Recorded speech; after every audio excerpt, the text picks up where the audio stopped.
Hello. Am I audible? Hello.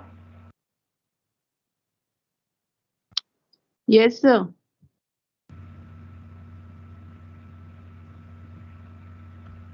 Awale sir Ah, yes. Yes, sir. Sir, तुम्ही कुठल्या नावाने join झाले तुम्ही? डॉक्टर डीजे भालके म्हणून आहे ना. ओके. अटेंडी मध्ये आहे मी. हो हो ठीक आहे. ऑलरेडी जॉईन झालो मला. हां ठीक आहे. हां.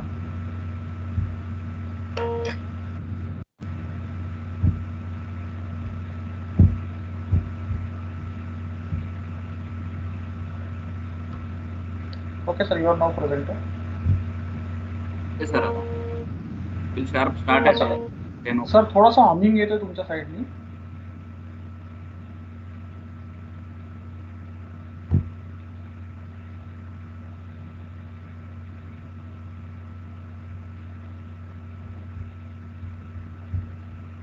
आता येतो का आवाज? हां yes sir.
Good morning, Vikas sir.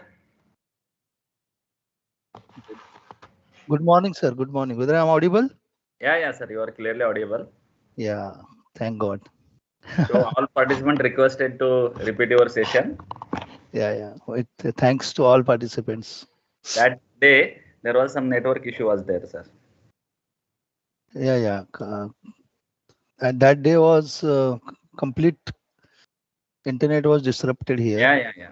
There was problem. Now shall we start, sir? Yeah, I'm ready. You conclude up to 11 o'clock. Yeah. I will conclude up to 11 o'clock. Yeah. Okay, sir. Thank you. Sir. Participants have joined. Yeah. Around sir 87 participants are there. They will join within 4 or 5 minutes. Yeah. Fantastic. Yeah. So, yes, sir. Sir. Good morning, all participants. We are now at the last day.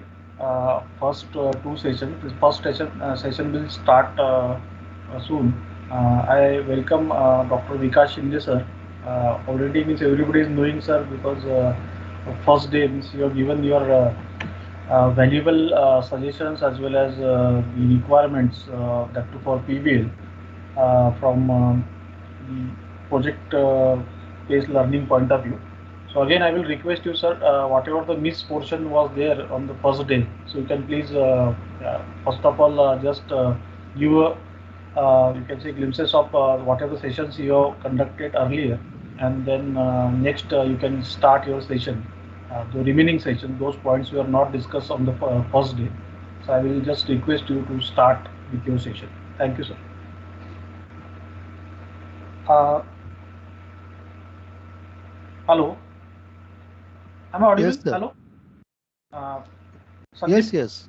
Sandeep, please just unshare this slide uh, so that Vikas sir will share his screen.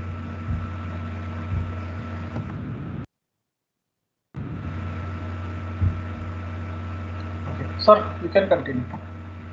Yes.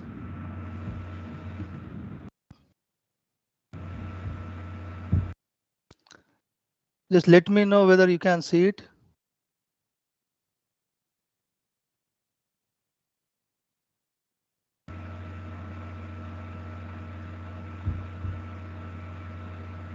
Can you see my screen? Not it, sir. Blank screen is there.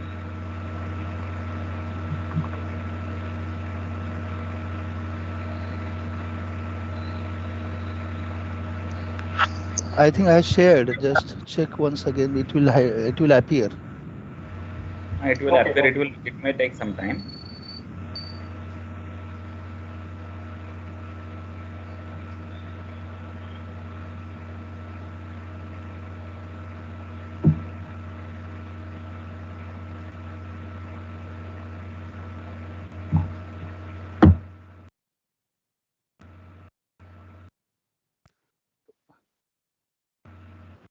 I have shared. Just I will restart again. Yeah. Meanwhile, just wanted to highlight you the PBL principles, because whenever we start thinking about implementing project-based learning approach, we need to be very much clear that how we want to use it, because there could be a different approaches. Like you can take project-based learning as a teaching learning strategy, or you can take project-based learning as a curriculum philosophy. So from which you want to start, so that is more important. Can you see now?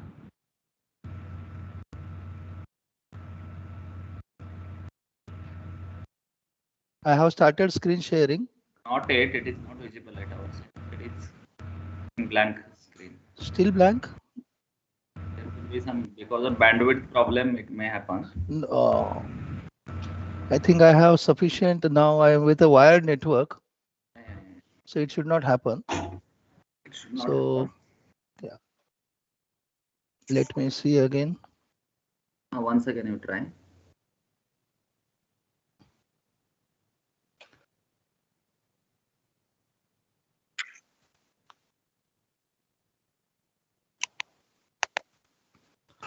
So I was talking about integrating project-based learning approach into the curriculum. where you see teaching learning strategy as one of the way you can integrate project-based learning, or you can have a complete curriculum philosophy. So whenever you are having a complete curriculum philosophy, it means that you are considering a project-based learning curriculum. And when you have a project-based learning curriculum, the initial beginning is problem. So you identify the problem first, and based on the problem, you develop certain courses. And based on that courses, the instructions and the assessment is designed. And when the students are going through a problem solving through the problem-based learning, they decide what they really want to get out of this problem. And this problem, when they solve it, they learn. And this is the complete philosophy of problem-based, project-based learning approach, where at the beginning they have problems to encounter. They decide what is the scope of the problem. They decide what is the really problem is about. They go through the root cause analysis, and then finally they decide as a team that on which part of the problem they want to target. And these decisions are majorly based on what they already know, whatever their strengths are, and then what they want to do. So all these connections are necessary for students for a success in a project-based learning approach. So once they have decided what is the objective, what they want to achieve, what are the really outcomes they want to achieve for solving a particular problem, then the project-based learning approach will start, where in a team they will discuss, they will share their workload, they will decide the roles, they will decide who is going to contribute in what way, and from there onwards the team actually starts working on a project. And towards the end, with a continuous cyclic process of a teamwork, continuous cyclic process of discussions, deliberations, and they finally come out of the outcome. And as a mentor, we as a teachers needs to be very closely associated with this process, because many times many teachers ask me, sir, in project based learning, what is important, whether the outcome is important or whether the process is important. In my opinion, if you do the process right, obviously the outcomes will be right. But we make a lot of mistakes while making these processes right. So what is the first process is the identification of a PBL problem itself. Because if you do not able to identify this problem clearly, success of PBL is not guaranteed. Because in my opinion, what is the success of a PBL is that students learn while solving these projects, while working on this problem. And the students can only learn when they have chosen a problem which is closely associated with their brain, their heart, and their skills. If you choose as a teacher, as a mentor, if you choose such a kind of a problem which is very close to the students' minds and hearts and the brains, then the success of a PBL is almost guaranteed. Almost guaranteed. Because if you see very fundamental learning theories, if you go to the cognitive theory says that the something which starts with the brain, that is a cognitive theory. The affective theory starts with the heart. So whatever you're associated with the heart is a affective theory. And psychomotor theory is the theory which starts with the skills, which are hands-on skills. And if these three things are aligned properly in PBL, the success is guaranteed. That is the first thing which we need to understand. The second thing is the choice of the problem, because the contextualization, in the last meeting also I was talking about this point, and unfortunately there was a failure in the network, and because of that we could not continue that part. But if you see in principle, there are three principles of a PBL. First is a cognitive principle, which says that students should be challenged with the challenging problems. The second principle is a content principle, which means that there should be a context, there should be an exemplary practice, there should be a something which attach theory and practice together, that is exemplary. And then finally it's a social construction. What is the meaning of a social construction is that the knowledge about the problem, the knowledge about their own work is getting developed together. This is called as a social constructivist approach, which is John Piaget, or if reflection you can say is a Cobb's theory. So these two theories are aligned in PBL. So this was the last point which I was discussing last time. Now I will start screen and let me check whether it's the screen appears or not. And meanwhile, if you have any question, you can simply ask me. You can stop me in between, and then I will answer to your questions.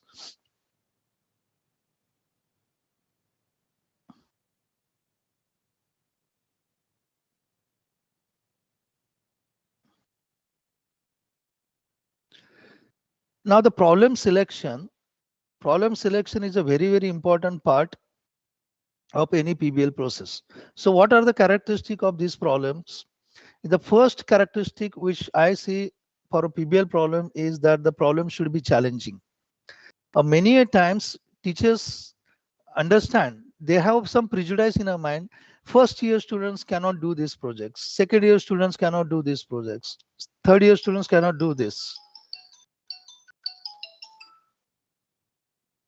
So this prejudice has to be removed first, because if you are having some prejudice regarding your students, then there will be a problem, because then you are limiting their curiosity, you are limiting their innovations. So the first thing that you should not have any prejudice, obviously, but you should have thorough understanding of what they know. That you should have.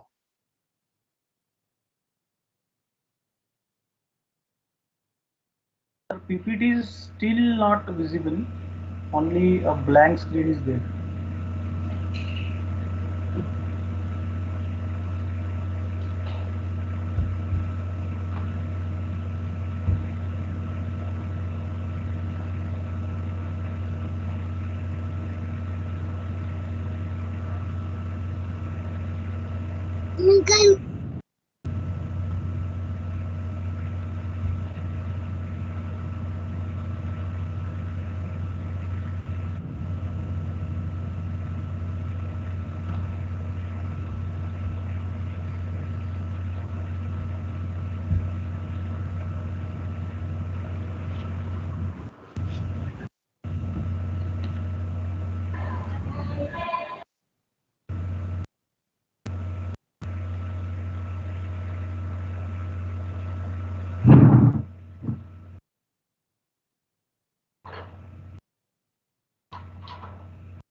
Sir, means I think you please log out once and again please join so that the problem may solve.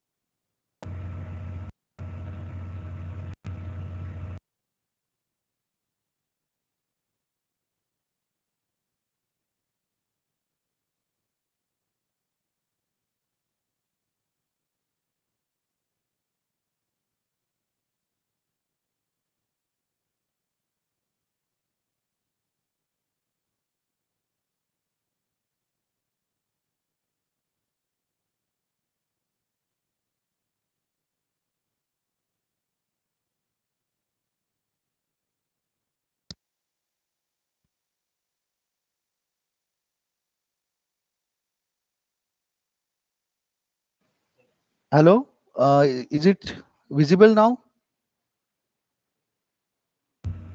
Sir, your screen is visible, PPT is not visible. Screen is visible, but PPT is not visible. Okay, okay. Sir, I think you please select that portion, the entire screen, so that. And now, sir, to open your PPTs, it will visible.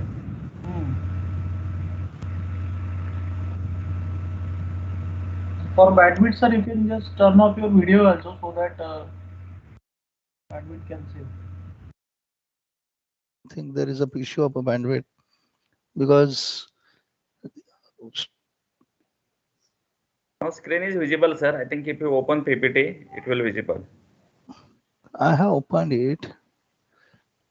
Now it is visible. Finally.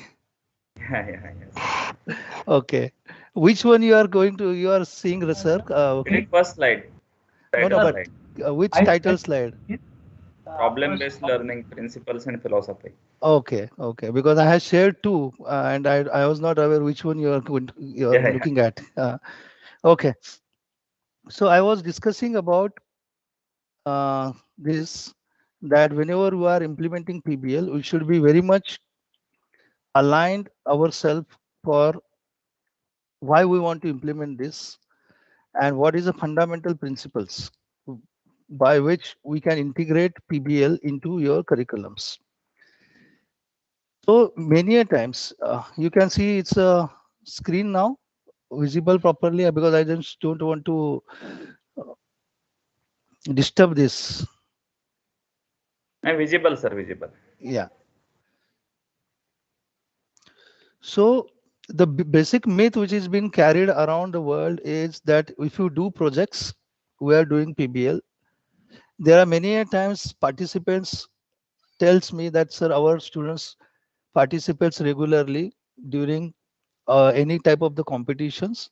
So is it PBL? I would say it's no, it's not a PBL. Final year projects where students are participating in projects, is it PBL? Still it is not PBL. There are many activities which do as a part of skill development process. Again, I will not say it is can be termed as a PBL, but remember that whenever we are doing projects, our students are learning, and it cannot be termed as a PBL, but it is still active learning pedagogy. So whenever you are, because what I'm telling you is a scientific approach of experiencing PBL.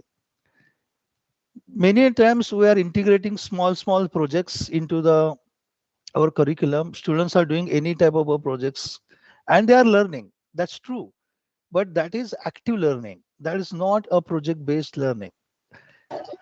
Probably when you have a project based learning approach, when the Aalborg universities and the US Purdue University or UK Coventry University, the way they practice and way we practice, it is more about customized practice, and we have changed the way it works for the fundamentals, and then we have changed the way it is been practiced here. So just I am trying to tell you what is really a PBL is all about. Although I am not saying that our practice is wrong, but our practice cannot be called as a PBL. That is the only thing.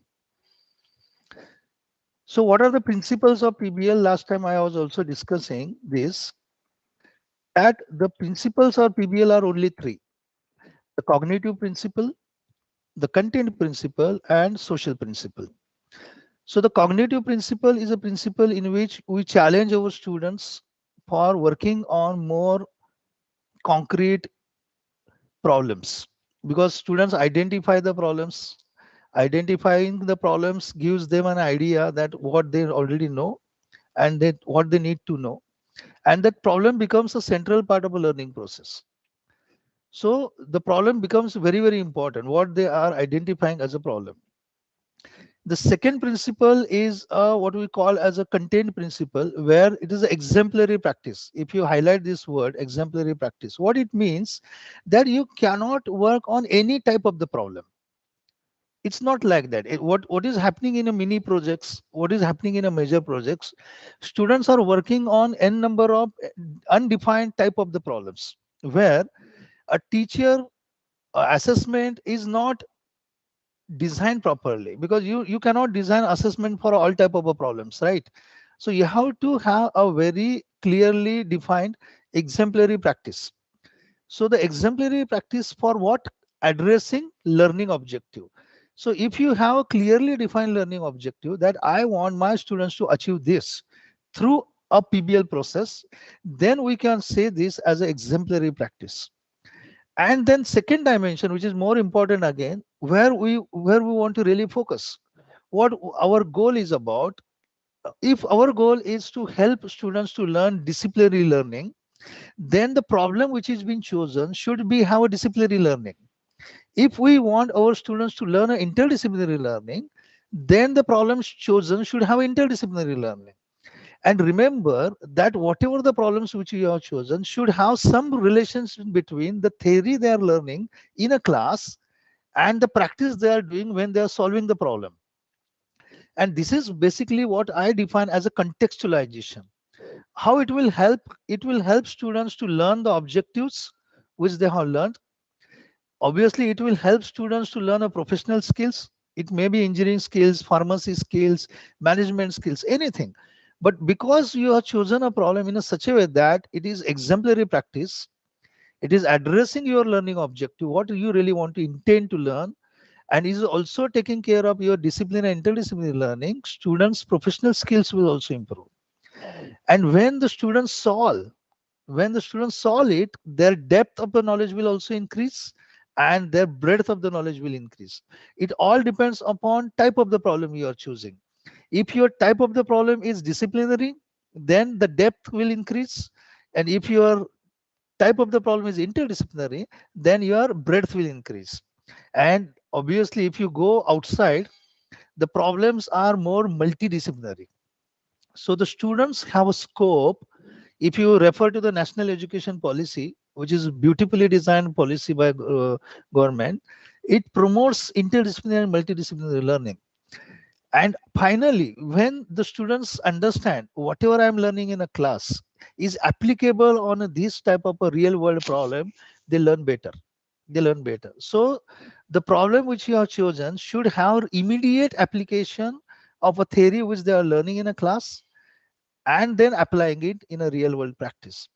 So there could be another approach where you have other way around. Some you already know it, and some you already know, or something which you already know it, and something which you will be able to understand while working on a problems. So this is typically the approach which we call as a PBL approach. The third approach, which is again a very, very important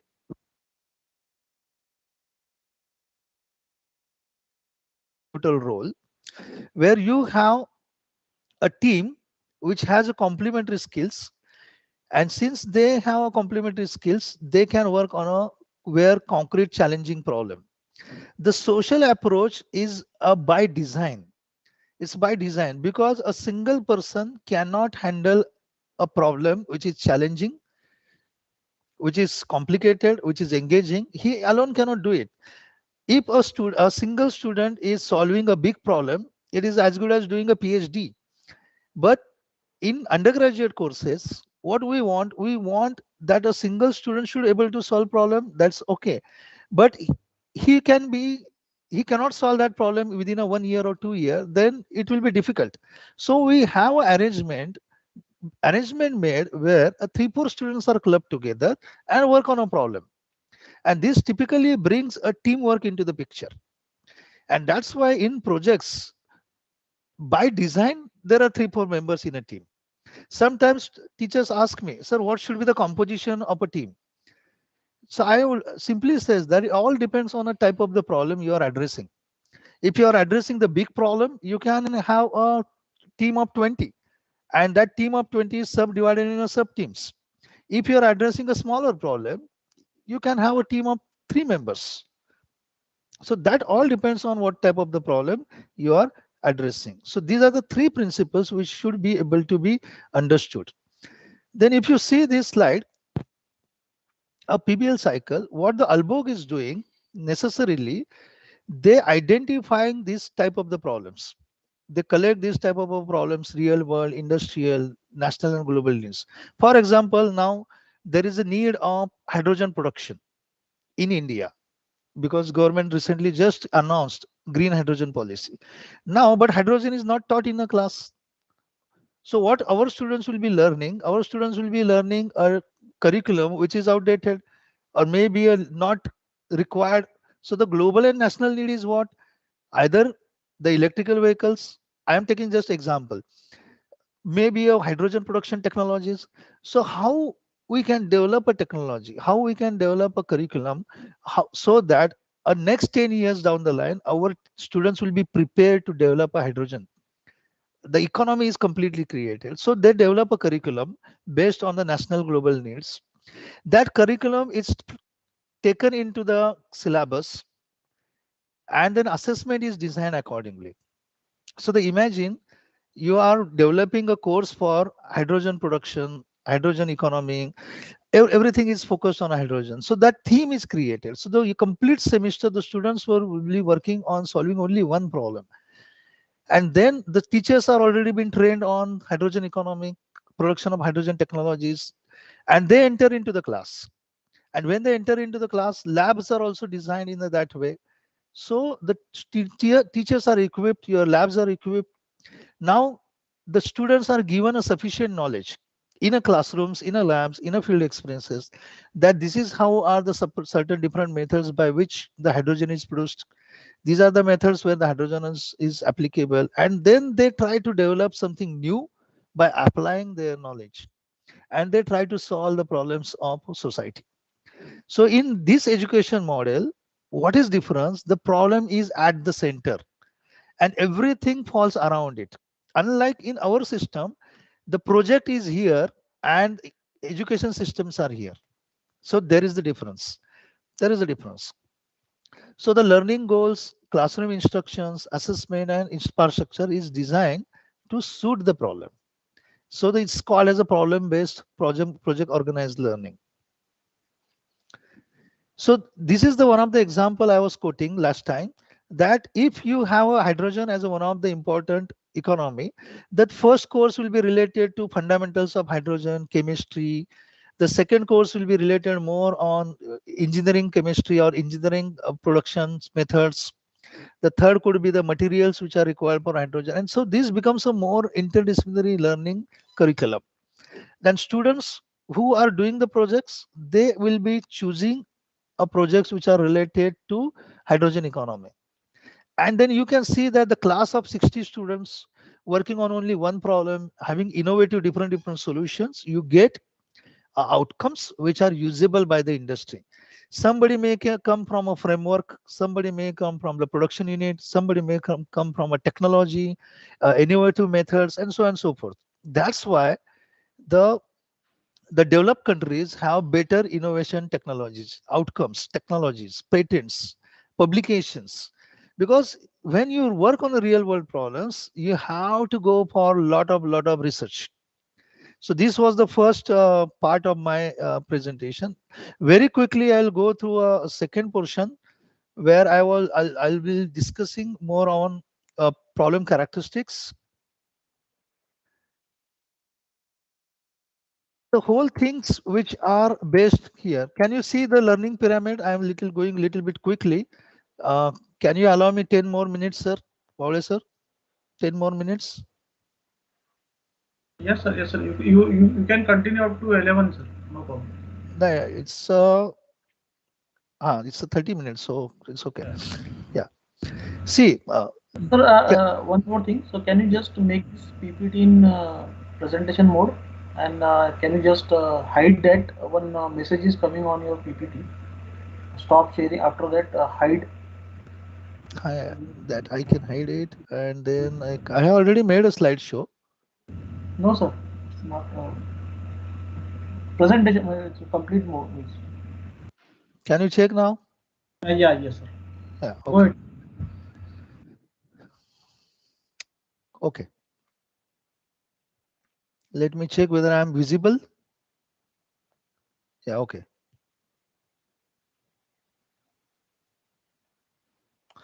See, is there any question in the first part?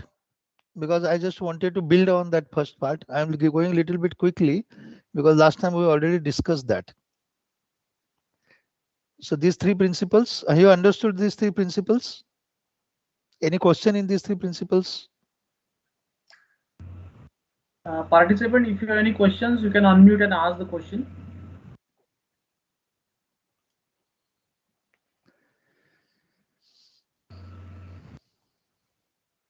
I think, sir, you continue. Okay. Any questions are there, I will. Yeah, no problem. So let's understand how a teacher can choose a problem which will develop students' cognitive skills, how a teacher can choose a problem which can at the same time develop contextualization or a content, and then how we can develop a very essential skills of the students, that is social skills. And let's see this. Okay, so this is a very typical learning cycle in PBL, where imagine you are here at the problem. You have chosen as a teacher. I am telling you as a teacher. You have chosen a problem and you are given a challenge to the student. Okay. The students will say, okay, sir, let us think what we can do. So your instructions, your skill labs will play an essential hand holding for your students while solving the problems. When the students first time encounter the problem, they see what they already know and what they need to know. Suppose let's assume that students know ABC about the problem. But when they investigate the problem more and more, they understand this. I need to know X, Y,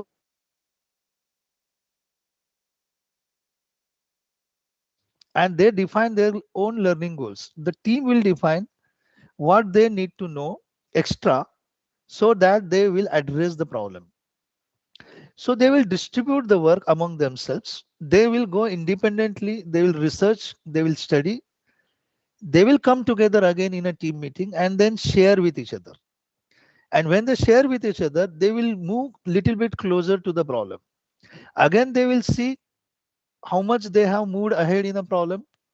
उनको problem के बारे में कितना जानकारी है, वो कितना पहुंच चुके हैं प्रॉब्लम के करीब, वो फिर देखेंगे. फिर से वो इंस्ट्रक्टर टीचिंग स्किल लैब्स में जाएंगे. Then again they will see what they already know, and this goes on and on till they close to very close to the problem solution. And in this process, there are two approaches were very dominant. Another one approach is called as a collaborative learning, and the second approach which is called as a cooperative learning. And in this, everything which is happening in this cycle during the semester, 13 to 14 team meetings should happen. And their team meetings, if this team meeting goes well, I bet your students will achieve much more better than what you expected. And while doing this, why they will learn better? Because if you see the lower part of the pyramid, the science says that this is Dell who proved that if you do the real things, 90% of the learning will happen. So imagine whole semester your students are learning in a project-based learning cycle. So they will learn 90% of it, provided your teamwork should be better. And no wonder the graduate attributes which has been defined by an NAC or NBA is predominantly every attribute is been addressed in PBL. Especially if you know if it's their ability to solve and identify the problems. It's obviously the beginning of any PBL cycle, and then identifying what they know, that is fundamentals know-how, and then applying what they already know to design something new. And when they design, they apply modern tools like any software they can apply. And while doing all these things, the process is very important, how they communicate. So we have presentations, we have report writing, so the communication will improve. They work in a team. So while working in a team, they have to put up the ideas across. They have to communicate with each other either in the form of blogs, WhatsApp, mails, or face-to-face communication. Sometimes they have to go outside and they need to communicate with the outside members. And when they do it, if they choose a problem which is related to the environment, so they have environmental and contextual knowledge also, and then ability to address contemporary issues which are prevalent, which are real, which are happening. And all when they do it, they are becoming lifelong learners. And that is the skill which graduate attributes which we demand. So this is some repetition here, but I'm coming to the point where how a teacher can select a problem which will help students to learn better. So the first important decision which any teacher has to make, that selecting a good problem. And what is the characteristic of that good problem is that the good problem is challenging and engaging to the students. Do not have any kind of a prejudice whether my students can do it or not able to do it. So thoughtfully select a problem which is more challenging and complexing to the students. Then don't define it clearly. Let the student understand, analyze, explore, define, and the scope the problem. As a teacher, you can only give a direction. Do not define a whole problem. So let the students have some research. Let the students find the information about the problem. Let the students find the relevant literature. And they can, when they come with this kind of a literature, so they will develop researching skills, self-learning skills, ability to identify the correct information and use that information while scoping and defining the problems. Many a times, students could not define a problem because they directly jump to the project. They directly jump to the project. If you ask them what you are doing in your project, they will say, sir, I am designing a very good sensor.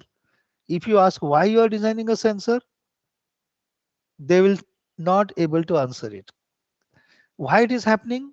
Because they don't know which problem they are addressing. They know what project they are doing. They are developing a sensor. Fantastic. But why are they are developing sensor? They don't know. So the problem becomes very, very important here.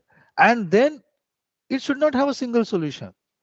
Because if you give a problem which is a single dimensional, designing a sensor without knowing why they are designing will give you only one type of the sensor. So they will not be able to innovate. They will not be able to think out of box. And they will be able to design sensor which can sense temperature. But when they design a sensor, whether they are solving any problem, no. So that contextualization thing will not come unless and until they have problem in a picture. So any question on this? So this was the picture which I shown last time, where we have because of network, I could not probe you more. So let's start with this again. So this is the real world problem, right? And last time you answered me that, sir, yes, there is a burning something hub, and that is the fire is catched here. That hub has catched the fire, and because of which there is a complete burning. Now, if my students want to solve this kind of a problem, probably they will not have a knowledge about this type of the problems, and they could not be able to solve it at the expectation of the industry. I know it. I know it. But I as a teacher need to help them. How to help them? Let's understand. So if you apply these four characteristics, whether this problem is challenging to the students, yes. Why it is challenging? Because they have not attempted any time. It is out of the curriculum. It is not theory based. It is real world. So it's the first. Is it well defined? Ill structured? Yes, because I have not defined anything. I have not said design and develop and generator which doesn't catch a fire, or I have not defined a design and develop a braking system for wind turbine. No, I have said this is the problem. I have said this is the problem, and if you want to solve this problem, explore it. So when they explore, then they will have research. So root cause analysis, conducting and finding what are the causes of wind turbine burning, what are the causes of catching fire, what are the causes of speeds, high speeds, and they will come with some kind of a research, and they finally present, okay, sir, this hub is burning because X parameter, because of Y parameter, because of Z parameter. Okay, then you say, okay, wonderful. Wonderful students. You have done very good research that you have identified the root causes of burning. Now, which part of this root cause you want to target? This should be the next question which comes from you. Then some students will say, okay, sir, if a generator is a cause for catching this fire, we'll work on this area. So, so this scaffolding of a problem becomes an essential part of mentoring in a PBL. Now, the second element, which is very important here, all the teachers, please pay attention for the next 5 minutes, because the real world problem bringing into the education needs a contextualization. And then how to contextualize, I'm going to tell you now, because this is very, very essential skill which any teacher should carry, that contextualizing the real world problem into the academics, So let's see the same example. Suppose I am a faculty of electrical engineering. Just give me a feedback whether can you see this slide, practice problem? Yes, sir. Okay, now focus. The same problem I, as an electrical engineer, I have identified this as an electrical engineering problem. Let's take this as a case. As an electrical engineer, I understand that this is happening because of the issues in the generator design. Because as a teacher, I am aware. Such kind of a problems happens because of excessive current flowing through the developed by the generator, which causes a momentary flashes into the generator, and that momentary flashes catches the fires, and it ultimately burns the complete wind turbine. This I know, but I want my student to know this. So which course I am teaching? I am teaching generator design course. See, now I am an electrical engineering teacher which is teaching generator design course. Now forget about the problem. If I am a traditional teacher, what I'll be going to do? I am going to go through the course which university has given to me. So I'll be teaching in my class. If I am a conventional teacher, university has also given me a teaching experiments. So I will teach that experiments. Some books are available into the market in a generator design. I will teach generator design in a class, and then I will take some question answer mark cycle, and then the students have passed the course. So this is happening here. Now a PBL teacher, what he does, he goes back to the problem. He tried to see if my students wanted to solve this problem, what could be the basic prerequisite knowledge which I want my students to learn. So I will develop a small course on generator design. So the teacher will start thinking about developing a small 30 hours course or 40 hours course, which will help his student to learn generator design. He will try to develop small experiments, which will help students to understand a necessary hands-on skills while developing. That may be a small scale experiments, that may be a simulations, that may be anything which helps my students to learn generator design. As a teacher, I will try to create some learning material which will help my students to learn fundamental theories, fundamental concepts behind generator design. And now if this much is given to my student which is pertaining to this problem, then students will be given instructions in a class, because basic knowledge, 30 hours knowledge will be provided by the teacher. Experiments are designed in a such a way that they are really addressing the problem. Learning material is also provided because they have been given a basic fundamental principles, theories which are related to generator design. Now I am asking my students, go and address the problem. Do you think they will be able to solve the problem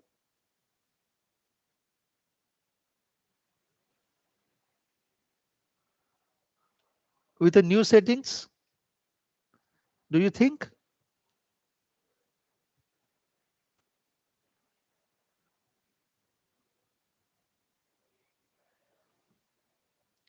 Say something, yes or no, or Have you understood what I said so far? Participants,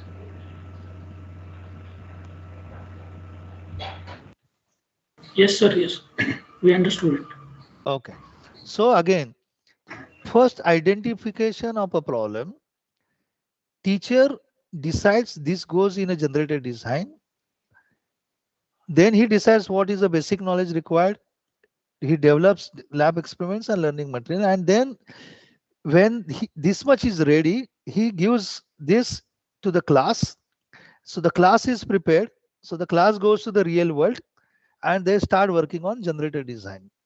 Now, it is not necessary that this is the only case of generated design. There could be a n number of cases where generated design is required. So students can find similar set where generated design is required. So the fundamentally, if this is given to the students, they can solve any type of a generator problem. So instead of a generator design, you can say have a brake design, you can have a blade design. So accordingly, the context will keep on changing. Accordingly, context will keep on changing. Just to give you one more example, I have another problem which I'll tell you. Let's take this as a case. What you can see on this, what you can see this, can anybody tell? On the left hand side of the screen, can you see the problem number 2? It's a river pollution and duckweed is too much grown in the river. Yes, fantastic. Very good. So is it a real world problem?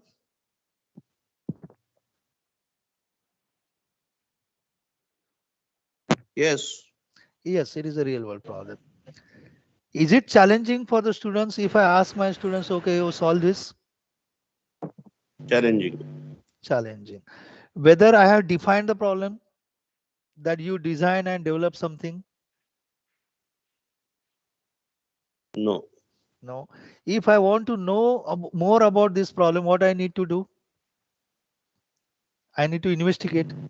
I need to find why this grass grows, what is the nature of the grass, what it really is, whether it's useful grass or it's a throw, it is to be thrown, and so on and so forth. So the research will come into the picture. And then finally, it is not having a single solution. The problem can be solved in many ways, right? So the first 4 characteristics of a Pbl problem, if you remember. So first 4 characteristics, the problem should be challenging, engaging. It should not be well defined. It should have multiple solutions and it should have asked students for inquiry. Now the question could be there, which type of the students can solve this type of a problem? There could be a natural question. It could be anybody's ball. If it's the biotechnology students, they will start working on developing some biochemical processes. If a civil engineer, he will say, I will develop some material out of it. If a mechanical engineering student, he will say, well, I will design and develop a machine. If a chemistry student is there, I will start investigating what is the effect of this grass on quality of the water, and so on and so forth. So the contextualization will come into the picture when you observe the problem clearly. So if I'm taking a second example. Now what I am doing now, I have identified this as a problem.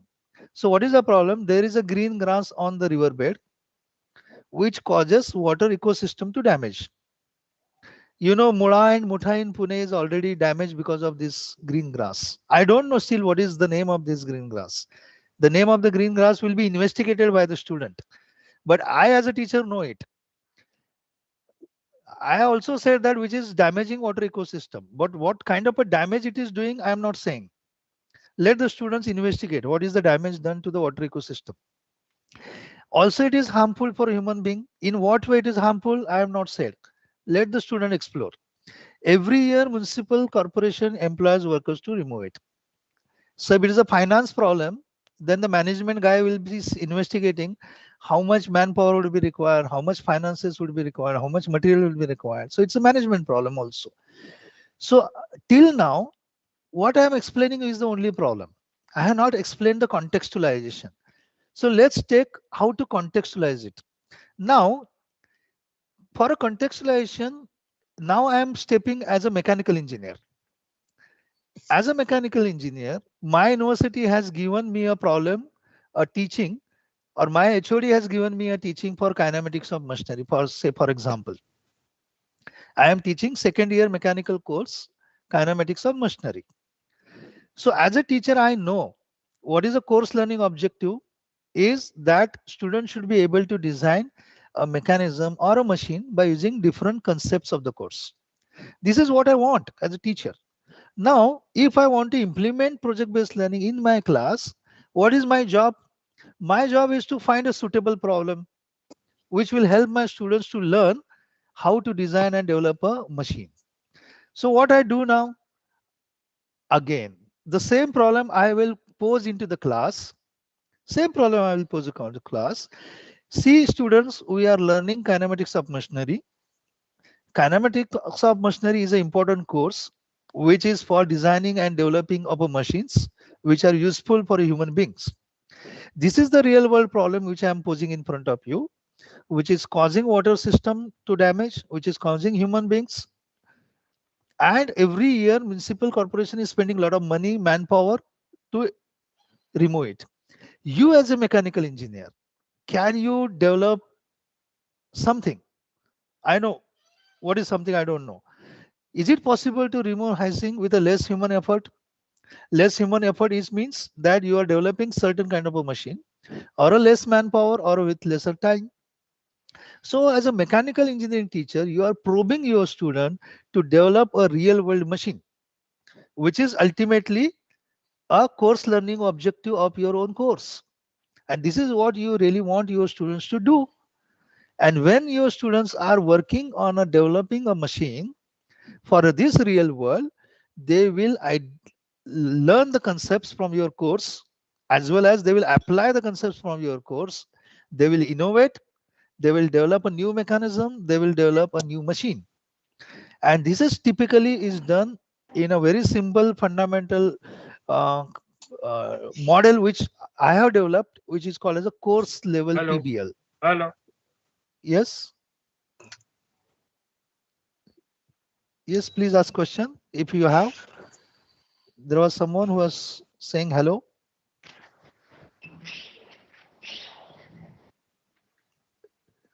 So as a mechanical engineering teacher, I have given this problem to my students. A group of 60 students working on the same problem will give me a 15 different solutions, 15 different mechanisms, 15 different type of the machines. And then I as a teacher will start probing who has developed a best machine, who has developed a best concept, what kind of concepts from theory of machines or kinematics of machine he has used to develop this machine. So as a teacher, I will investigate.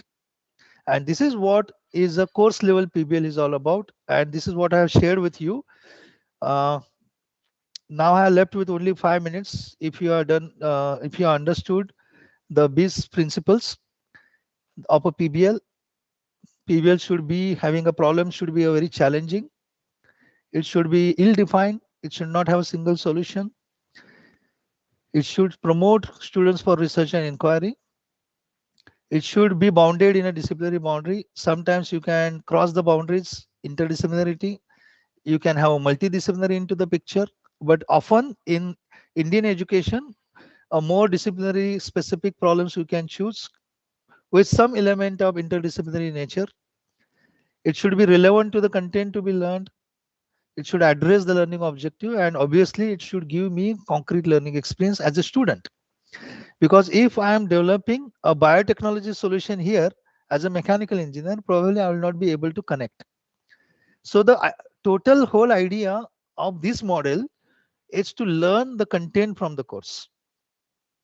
So you can have a more problems which are open-ended, which can give you a multidisciplinary in nature. So you can ask developing, starting asking your students to work on more open-ended problems, but always try to contextualize. Always try to contextualize. So you can have this exercise later on, because we do not have time enough to exercise. Sir, I am done with basic fundamental principles of PBL, and one model I have explained, which is called as a course level PBL model. If anybody has any question, still we have left with some time. You can ask questions. If you have any questions, please unmute and ask the question.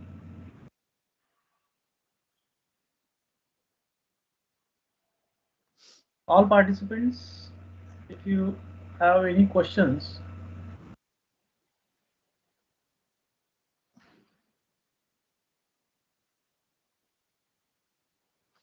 Ramesh Khinde, you can ask question. You can unmute yourself and ask question.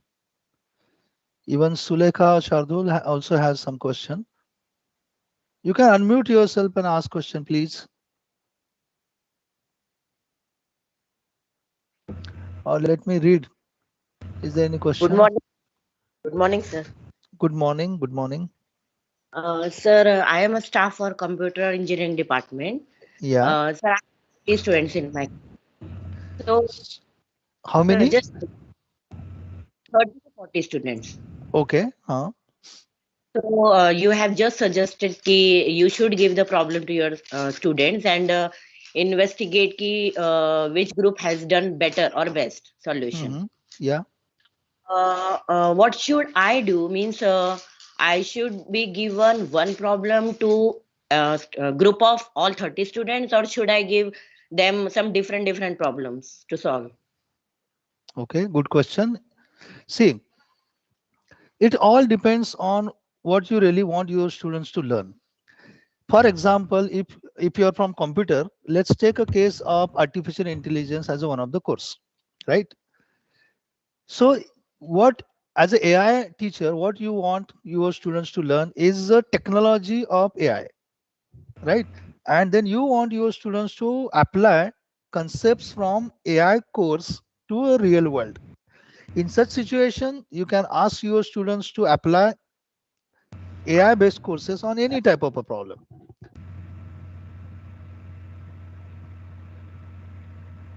Identify one problem, which is a very important problem, which requires AI solution, and then ask your students to work on that problem. Because you as a teacher have taught them basic fundamentals of AI, and let them think how they can apply AI principles to solve this problem. The beauty of this approach is that all students will independently work in a team, 3-4 students in a team, and all will give you different solution. And as a teacher, you will be wondering how my students are applying their knowledge with the same teacher, you as the same teacher, as the same content, and you will getting different solutions. And that solutions are evaluated by you. And for that, you have developed a basic rubrics. I hope the rubric design is covered in the last few days, or assessment design. So you have developed a wonderful rubrics because you already selected the problem. So you already know it, that what kind of a work students are going to do. And as a teacher, I can design a rubric which can assess my students' learning. So a real world problem, all students is one way, or a technology and type of the problem can be varied. So both way it can be done. It all depends what you want them to learn. Thank you, sir. Thank you. Thank you very much, sir, for your nice presentations and all the points you discussed with all the participants. On the behalf of AISSMS College of Engineering and ENTC department, I'm very thankful to you, sir, and hope for the same kind of cooperation in coming future. Thank you very much, sir, for your precious time. Thank you. Thank you, sir. Thank you. I was worried because I could not deliver last time, but this time I'm happy that I can contribute. Thank you very much, everyone. Have a nice day ahead. Thank you. And sir, kindly share your PPT so that participants are asking for PPTs, is it possible? Yeah, no problem. Sandeep, can you share the next flyer? I will share PPT with all of you, but only request is that do not use PPT for learning. Yeah, yes.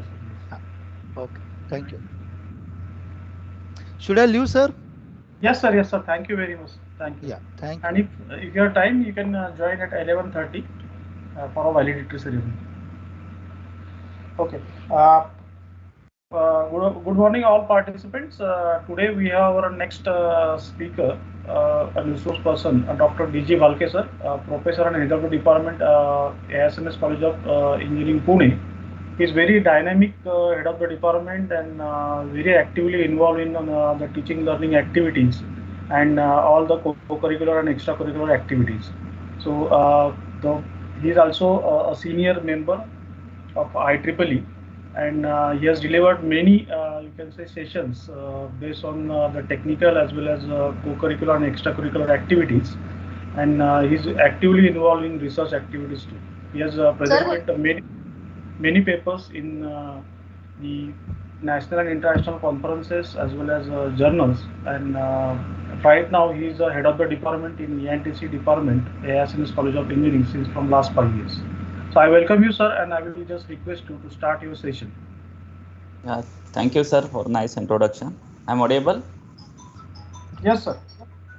So please allow me share my screen. And in case if I'm not audible because of some network problem, please call me so that Yes, I can sir. make it convenient. Please unshare the screen. Sandeep, please unshare the screen.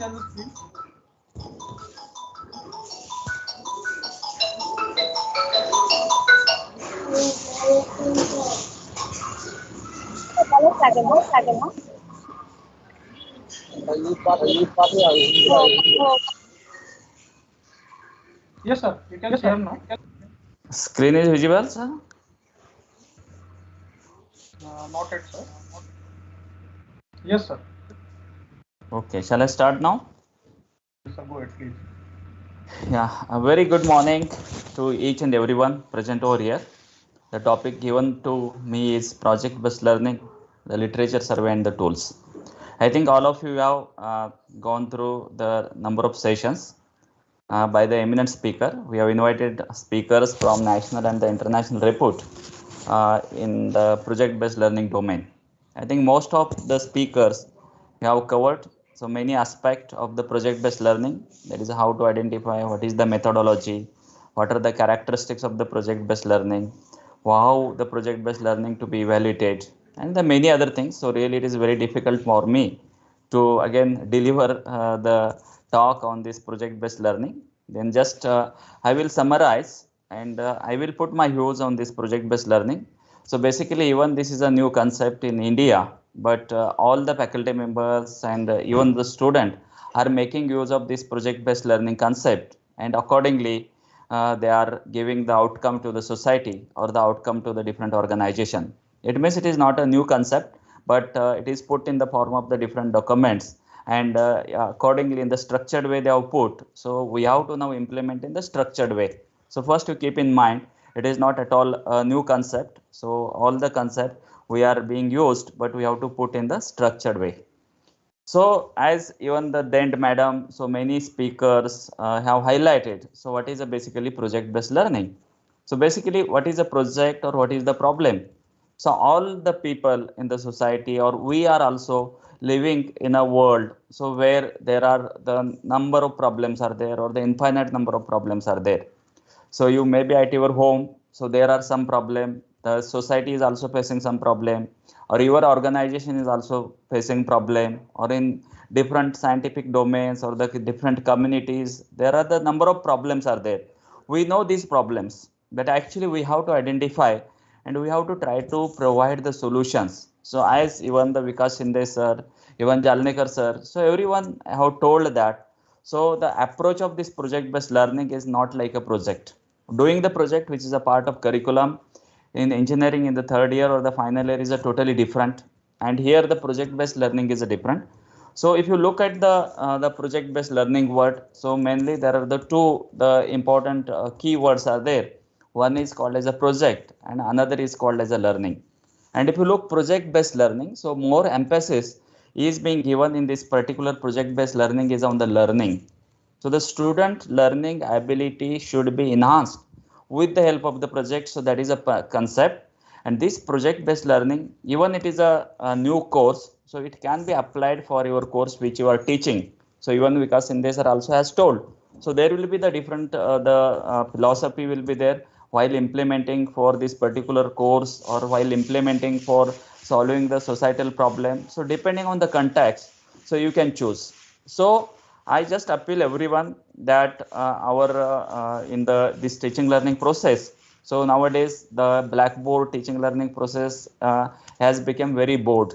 So you also see we could not able to attract the student to our class. So the attendance in the online mode, so in the offline mode is also declining. And if you look at the education system in the foreign countries, so already they have gone, and I think they are the 10-15 year ahead of us. So now they have started implementing this student centric the method or the learning concept. So predominantly they are going to use the project based learning, and because of that the involvement of the student is increased tremendously. So what we expect, and from the education system, the student should learn better. So that is the main important, that is the objective or the goal behind the project based learning. Even our the CB Ramarao sir, professor from the National Institute of Technology Warangal, has told. So we have not like a project based learning subject, but they are implementing the project based learning. So even it was not earlier, but we were using the project based learning. So basically why we should learn the technology, or why we should learn the project based learning. So basically we should learn to solve the problem. The basic objective of the project based learning is to solve the problem. So you see we are living in the society. So you are using the number of the different items, like the food items are there. Then we are making use of the health and the medicines. The sports is there, automobile vehicles, fashion and beauty product. Then the water is also one of the biggest resource. Then the different electronic gadgets. Then the environment is there. So every in the domain, so there are number of problems are there. So if you closely look at a particular domain, you can able to identify, and even the problem looks very simple. And if you give a solution to that particular problem, it will become patentable. You can also start your own product by providing a very simple solution. So therefore, it is not required that the problem should be very big, or the problem should be solved in the different way. So it is not like that. So only we should teach the student how to solve the problem in this particular project based learning concept. So again the question arises, so that everyone have told, or even as a teacher we are also telling to the student, so this is the methodology for the project based learning. So basically if you look at the student of the first year, if you look at the student of the second year, so it's everything they will understand. Now directly they will buy the project, or they will outsource the project, and directly they are giving, then we will accept and we will evaluate, we will give the mark. But basically they don't learn from that anything. They also don't know in what depth we should give the project for the first year student or for the second year student.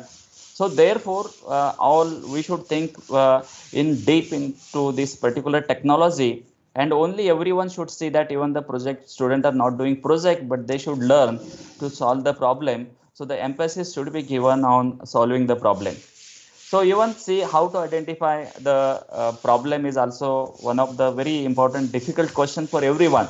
So therefore we are telling student that this is the group form. Now you identify the problem, come prepare the synopsis, give the presentation, we will evaluate, and just like it is going on. So they are completing their degree, but again they don't learn to solve the problem. So if you look at that is a river, so there are a lot of pollution is there. So this particular problem can also be undertaken by the civil engineering student. It can be undertaken by the electronic engineering student. It also can be undertaken by the computer engineering student. So according to their discipline, they can apply their knowledge, and accordingly they will identify the problem, and they can provide the solution. The solution may be theoretical, the solution may be practical, the solution may be in the form of the simulation, the solution may be in the form of the hardware, or it could be of in the case studies, or it should be of the survey kind of the problem. So there is no limitations for the problem. So you identify accordingly. The student should learn the contextual, that is a problem of the society, and they should able to undertake such kind of the real world problem and should able to provide the solution. If you take the industrial pollution, then the water pollution is there, and the pollution is created because of here the vehicles. So lot of the everywhere the different kind of the pollutions are there. So engineering student of a different domain can able to solve and identify the problem from their context, and accordingly they can able to solve the problem. So for that, so very important thing is about the collaboration, and the student or even the faculty need to visit the different organization. They need to discuss with the different stakeholders. They should interact with outside world so that the problem can be identified. So if you look, there is also the huge traffic problem is there. So now Ola, Uber, they have developed the very good app that is a Google Map. So you can understand the traffic problem. Even in spite of that, there are the number of problems are there. So we understand when we are going to the vehicle, the Google is showing some shortcut. When we go there, again, we stuck more time for the 10, 15 or even 30 minutes more. So again, we could not able to reach in the time. So such type of the small problems can also be identified, and you can able to solve the problem. So problem could be of the any type. So everyone should understand from their context.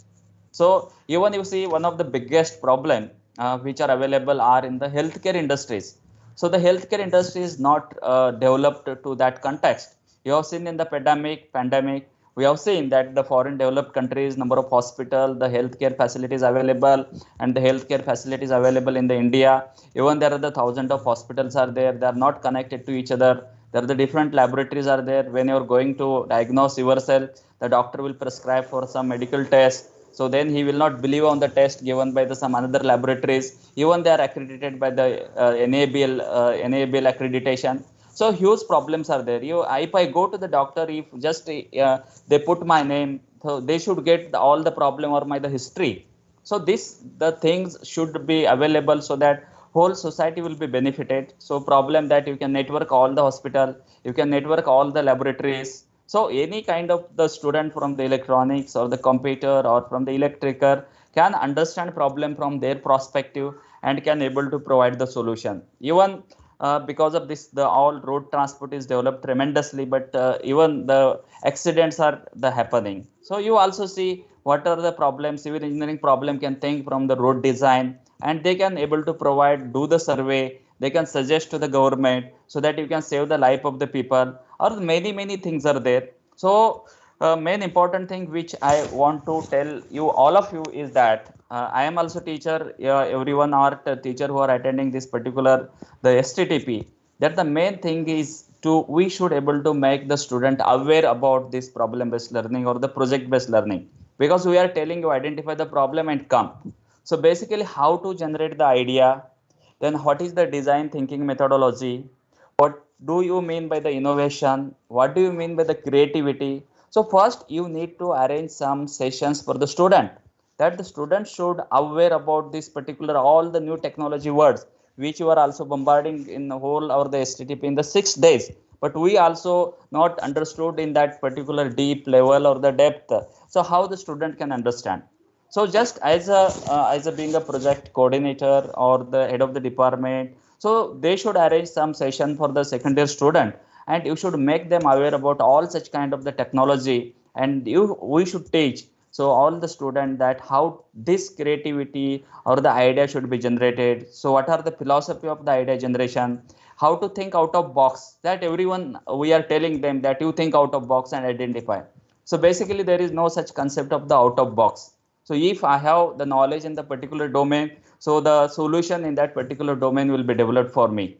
So if I do not have any idea in that particular domain, so no such out of box the thinking will come. So therefore first we should able to acquire the knowledge in the particular domain, so automatically out of thinking will come. This also we should teach to the student so that they will understand. So and accordingly their learning ability should be increased. So learning ability or the project based learning we should not be only evaluated based on the final project or the that is outcome or running of the project. So there are number of stages are there. If they have learned many things, whatever all the speakers have, that is a focus. So that is also our the achievement of the project based learning. And accordingly this not only we should implement separate as a separate course, but you can able to implement for your course also. You can give small project, ask them to, that is a give the solution, do the literature survey, so that all the student will come together, and accordingly they will learn the better than only the teaching learning process. So I also heard some of the YouTube videos. So I learned in the foreign universities or the colleges. So just the teacher will come, the student will come in the time, and instead of teaching, just they will give you the problems. So these are the problems of the industry. So you have to find out the solution or the provide the consultancy. Those students who will solve the problem or they will provide the solution and get the consultancy, there is no examination for those students. So we also should the encourage or the motivate student to solve the problem in such way, so that the student will go in that particular direction, because their human brain is having one of the important characteristics. So that is called as a neuroplasticity. So as you go on learning, your brain will go on the learning. There is a fixed capacity like the 8 GB, 12 GB or the 16 GB. The unlimited amount of the memory has been given by the God to us. So all we can make use of it. So if we learn the subject of any discipline or the any area, so we can gain the knowledge in that particular domain, and we can able to apply the knowledge to solve the problem of the society. So basically, I am going to emphasis on the learning. So within half an hour, I'm going to finish it, but I will just revise. So basically, learning is commonly defined as a relatively a permanent change. You keep in mind, permanent change in the behavior that occurs as a result of experience. So when the student enter into the first year and when he is going out from the final year, that there should be the permanent change in the behavior. Behavior is a very important. So it should be the technical or the social behavior or his own behavior. So everything should get changed. So accordingly, if you look at the accreditation, the graduate attributes or the program outcomes, so all they are aligned in that particular way. Even the student is of the any discipline, so his complete behavior should be changed and should able to live the society on his own strength, and should able to provide the solution to the society.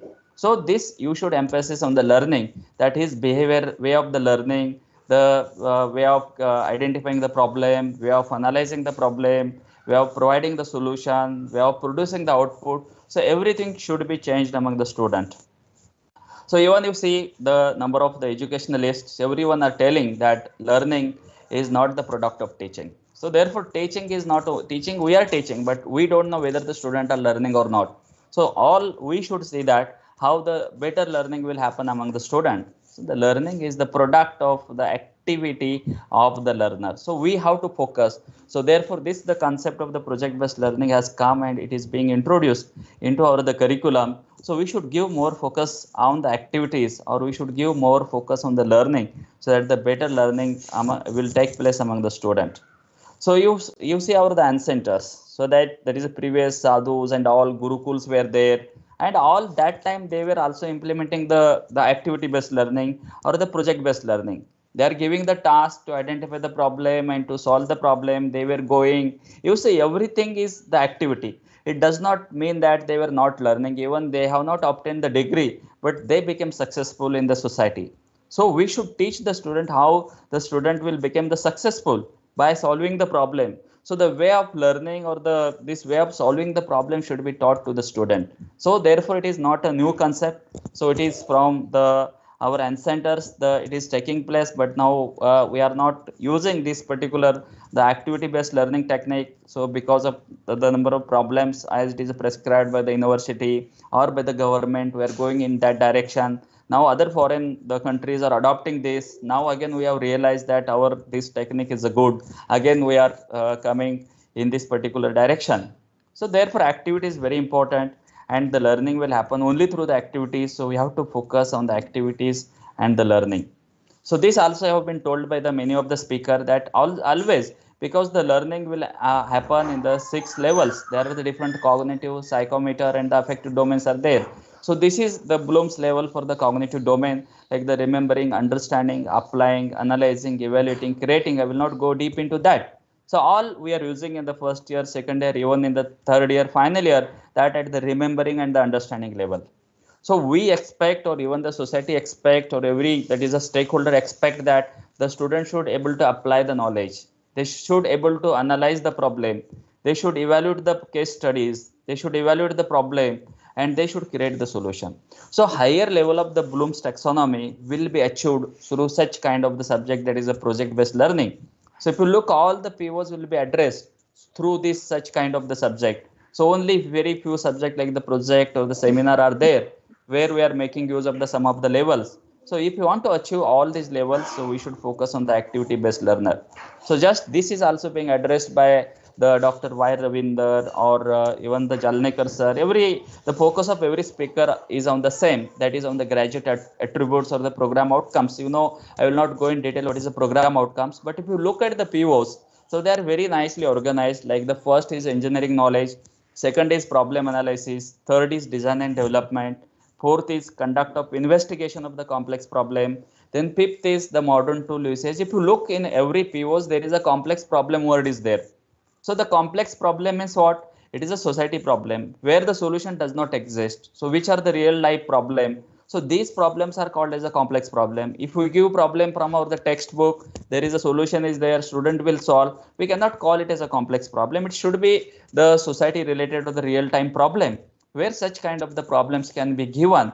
And if you see the closely the project based learning outcomes and even the program outcomes, so almost all the program outcomes are addressing. So here the modern tool usage you see. So if you give the problem, so student will definitely, they will make use of their knowledge. They will analyze the problem. They will design the solution. They will conduct the investigation of the problem. They will make use of the modern tools and the technology. Automatically all the POs will be addressed. So even all accreditations are also looking such kind of the subject where all POs will be that is addressed. Then they will also think about the engineering and society, environment and sustainability, then your ethics, then your the individual and the teamwork, the communication skill, then your the project management, then the lifelong learning. So if you read it very carefully, you will understand. So what are these POs and how these POs are addressed, and through every subject or every this problem based learning or the project based learning concept. So definitely all POs will be addressed, and based on the activities, the learning ability of the student is improved. So all POs are same for all the engineering graduates. So it means same education should be provided. The context is different. So the electronics student will solve problem from their electronics and communication knowledge. Civil will solve from the civil knowledge, but they should think about all these graduate, the attributes, and they should learn all these abilities. So which are called as the program outcomes, and this will be achieved through the project based learning concept. Then what is basically the project based learning? Lot of definition everyone have told. So this is also same. I'm not telling the different, just I will focus on some of the keywords. That is a dynamic approach to teaching. It is a dynamic approach to teaching where the learning ability will be enhanced and the student will explore the real world problems and the challenges. So now also Vikas sir has told the focus on the challenges. So the real world problems and the challenges are the very important. So this kind of the problem will be tackled, and rigorous project are planned, managed and assessed for the student to learn key academic concept. You see, to learn key academic concept. Electronics will learn electronics, then practice 21st century skills. This is very, very important because the 20th century, the challenges were different. 21st century, the challenges were different, and you can able to tackle all the challenges or the of 21st century only with the help of the collaboration, with the help of the communication, the critical thinking. So therefore, our student have to learn the collaboration, communication, the critical thinking. Unless until you collaborate with the industry, unless until you collaborate with the society, unless and until you collaborate with the stakeholder, you cannot able to understand their problem. You cannot identify. So we also should inculcate this, the collaboration method for the student, for ourselves, so that automatically we can able to generate the problem. Then the communication is also very important. So where we should express our knowledge to the society, or we should express our problem to the society, then only the message transfer will take place, and the critical thinking. So actually all these words automatically, it will not come by only that is reading the books. So it will come by the practice. The Sachin Tendulkar had become Sachin Tendulkar because he has spent 20-30 years in that only. Usain Bolt, he will own many awards for the 100 meters or the 200 meters, but he has practiced for the 20 years. So therefore these things, even it is new, automatically we cannot able to inculcate and make it habitual for us. So we should start working in that direction. and automatically the things will take place in the proper direction. Create high quality authentic product and the presentation, that is the last you are the outcome of the project based learning. Then steps for the effective implementation, that significant content should be there. The start with the standards and the plan the project around the content. Then the need to know is a very important.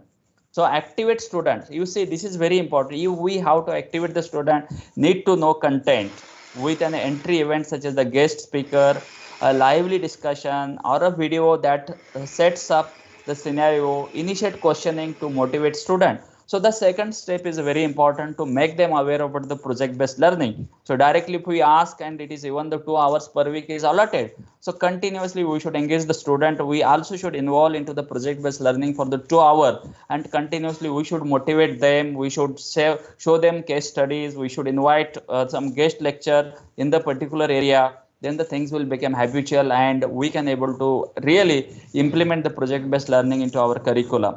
And we also should give the driving questions, that is the provocative, that the student should be activated. So by just discussion, so automatically that spark should be ignited in his brain, then only he will should start thinking in that direction. So we should give the question in that particular direction. Then the question also should be open-ended. Question also should be complex, linked to what you want the student to learn. That is also very important depending on the subject. So we can prepare the driving questions and the student can think in the particular direction. So all these things are covered. So just again, I will summarize in that way. Then as everyone has told, student voice and the choice is very important because they should know. So what are their passion? What are their interest? What they are going to solve or where they are interested. So therefore voice and the choice is important. So we should give the choice to the student. So what they are going to solve it. So we should guide them how to solve the problem. Then incorporate 21st century skills, that the collaboration, communication, the critical thinking are very important. Then inquiry and innovation is also one of the method to implement it. Then the feedback and revision. So use rubrics is important because there are the evaluation methodology has been given. We have to prepare the rubrics. Then you can able to evaluate and the student will also understand whether they understood or not this project based learning, they implemented or not, they have learned or not. Accordingly, they can take the corrective action. So and next time, so they can work better for the project based learning. Then lastly will be the publicly presented product. So last it should be product, and even this is not expected for the first year or second year. So even they take same problem in the first year, so they can reach up to the final year also. So our principal sir Burmani sir always telling during his board of studies meeting in the project based learning the discussion, that you can also give a small project like a study of the LCD projector, because students don't know what is the technology being used, what are the different kind of the LCD projectors are available, what are their specifications, so what are their resolutions. So like we can give also the PA system, public address system. Even Ramarao sir told, so you can give the project to the student to design the radio station for your campus. So many things automatically it will come into our mind if we think in that direction. So these are some of the driving questions. Can the earth sustain our growing population? So if the population is growing, the pollution is also growing. So number of problems are there. So every branch of student can tackle the problem in different ways. I will not go in detail because of time. How should we respond to the pandemic? Then how do metrics contribute to the fight against the terrorism? So here the geographical regions will come into picture, or all the computer, all softwares and this IoT will come into the picture. So we can able to take such kind of the problem and solve to the society. So just learning that result from the working with the problem is called as a project or the problem based learning. So accordingly, this what I have told, that is inquiry based, student voice choice, collaboration, employability skill, the community, the partnership, the feedback and revision, then publicly presented product, reflections. So reflection should be there, some outcome should come, content, knowledge and skills, and all these are the way of solving the problem of the project based learning. Then developing 21st century skill, that is the critical thinking, collaboration are the 21st century skill. So all this open-minded, the complex problem, we should able to tackle it. Then we can able to provide the solution to the society. Then another thing is about the literature survey, the literature review, because it may be applicable to some extent or not. But even the student identify the problem in the any domain. So because in the world there are a lot of the people or the research communities are there, so they are working on that particular topic. So their solution may be different, their problem may be different, but if because this literature survey is going to provide us that is a correct path that how to solve the particular problem. So even for any kind of the project based learning, so the literature survey is a very important, so that it is nothing but a critical summary of all the published work on the particular topic. Even if you look at the document, literature survey is there. So you also teach the student how to do the literature survey, because they are not aware what is a Scopus Index journal, what is a the IEEE journal, SCI journal, or UGC Index journal, or many things are there. So we also that during the 2-hour interaction, we should teach such student to all such things to the student. The purpose of literature review, determine if proposed problem is actually needed or not. So that is also very important. First, you should check. So why I'm doing, whether it is going to useful for the society or not, whether it is going to useful for which kind of the community. So this first step is a very important, so that you can validate through the literature survey. If already solutions are exist and why there is a need to undertake it.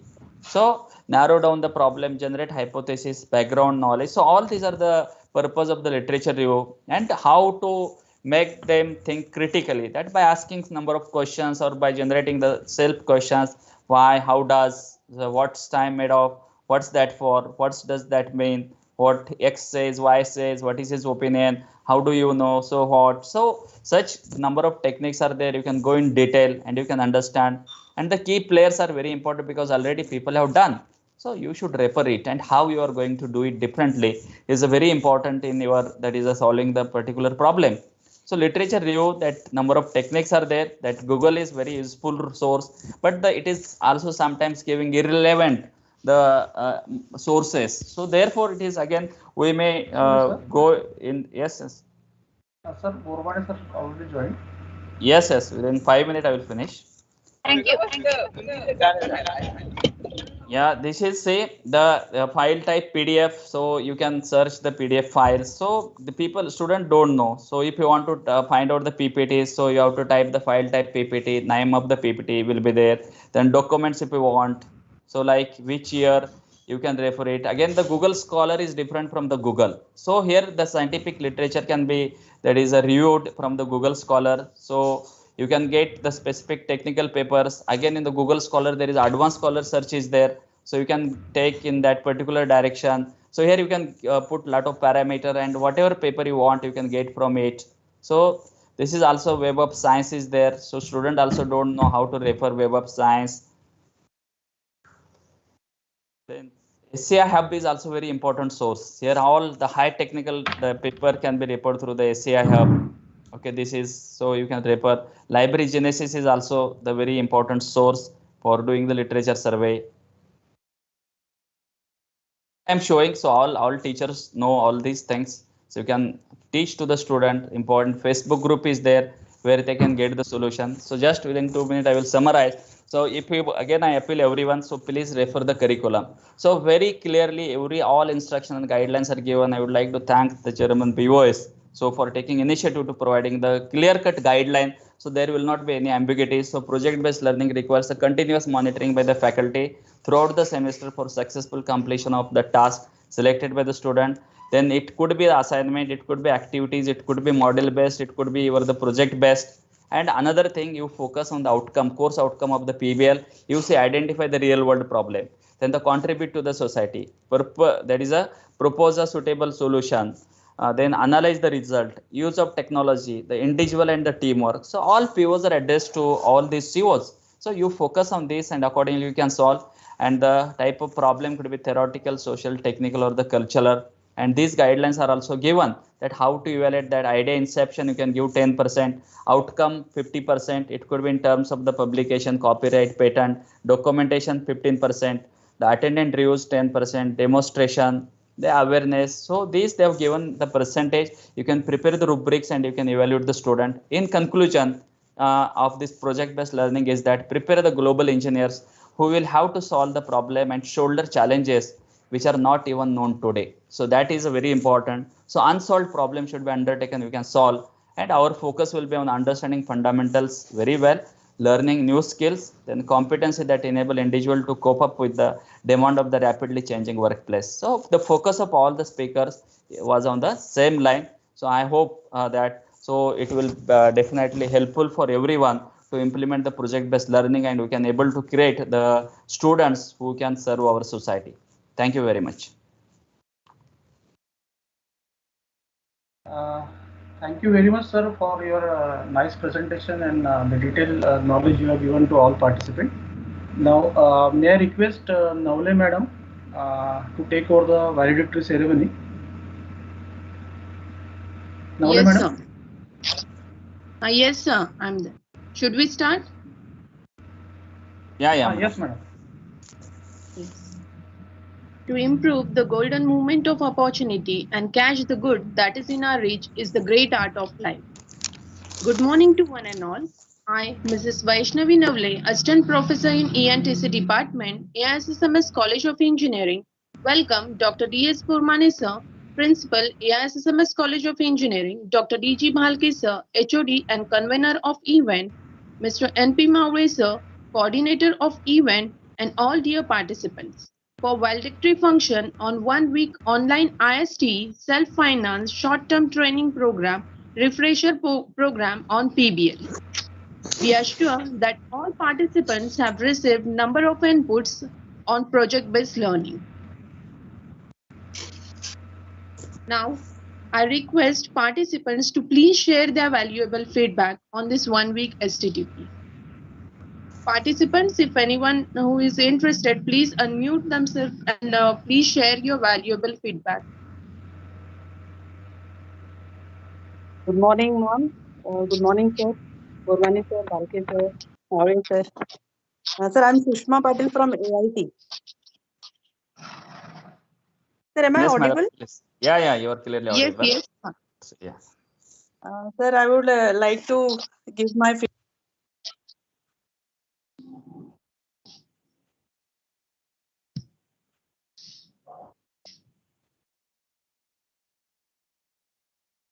Hello. Yes, ma'am.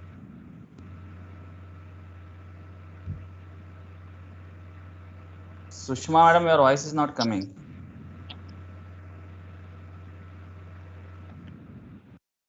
Madam, you ask another participant if anybody is interested. If anyone else is interested, please share your feedback. Can I? Ramesh, hello. Yes. Hello. Yes, sir. Yes, Hello, sir. can I, ma'am? Yeah, here, Dr. Bahubali. Shall I go ahead? Yes, sir. Yes. Yeah, good morning, one and all. I would like to thank the organizer. This definitely will help to teaching fraternity as well as the student community.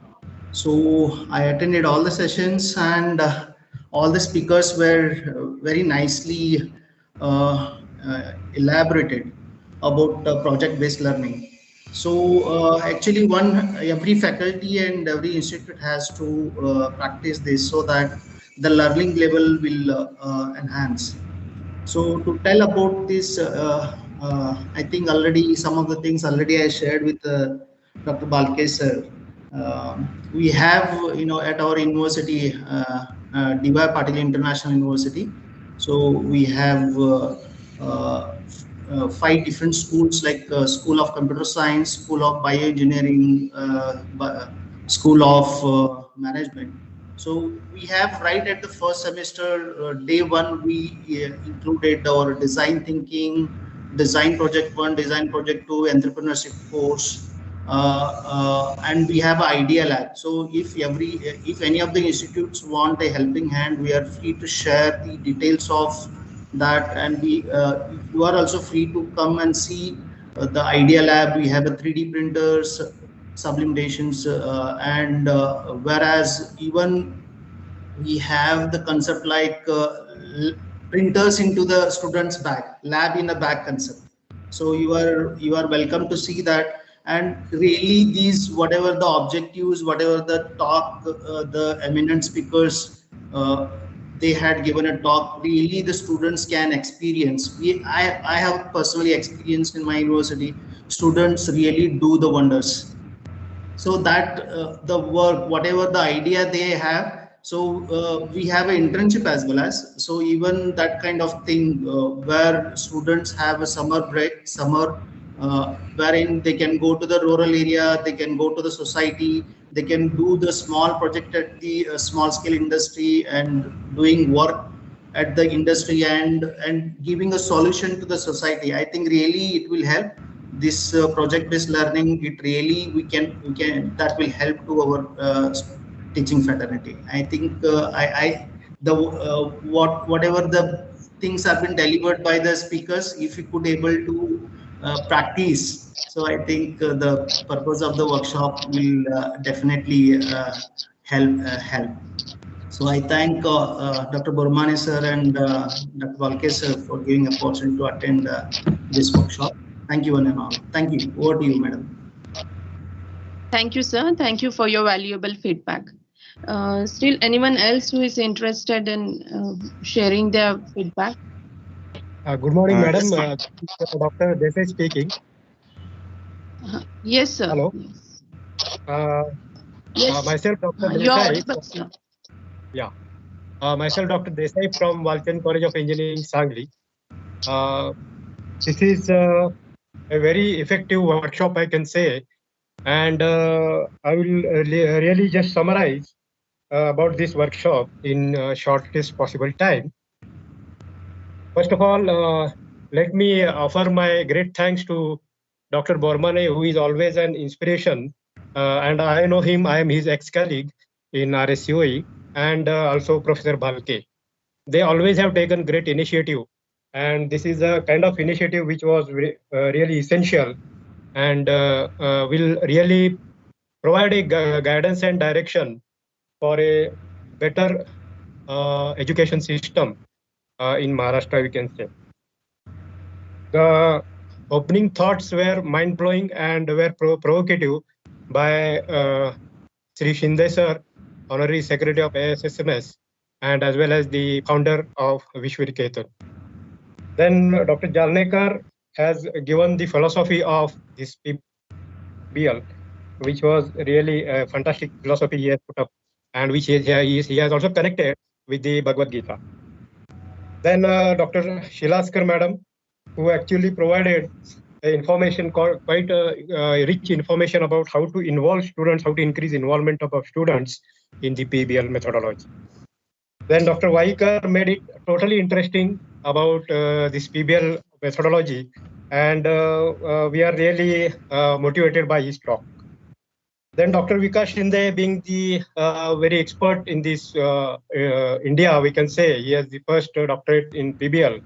And he actually made to know the core principles of Pbl in his talks. And Dr. Dend opened up the pedagogy of entire Pbl, which was quite helpful. Dr. Chaudhary gave us the assessment methodology of the entire Pbl. And Mr. Bhatlavande, Dr. Bhatlavande also had given us the core values that the ethics required in this Pbl, and which were very much essential, and a kind of a different talk he has given in this Pbl. Then TREES was opened, the new platform is opened by Dr. Wankade. And last but not least, the Dr. Ravinder, who has given his own opinions and explained us how every teacher should aspire for this Pbl. And lastly, I will again congratulate AISSMS for taking this initiative. And we are really thankful, grateful to you all.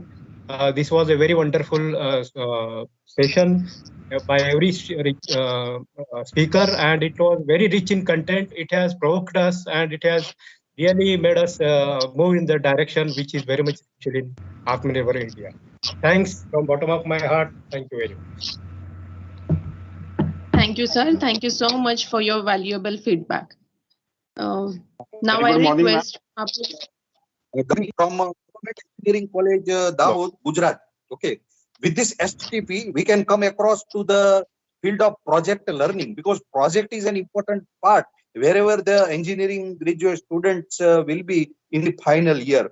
So which are the aspects to shape the selection of project, its implementation and evaluation provided by the various eminent speakers all over the India will be providing in-depth depth to the educational teachers of the India, so as to make our evaluation efficiency as well as effectiveness to be better. So this is as demanded project-based learning by the new education policy 2020, as well as some of the points to be of some mark weighted to be put over by the NBA, National Board of Accreditation. So this is the right time to highlight the topic in a great way. So I thankful to the organizers as well as the speakers of this program for educating the teachers in the engineering institutes to be in great depth is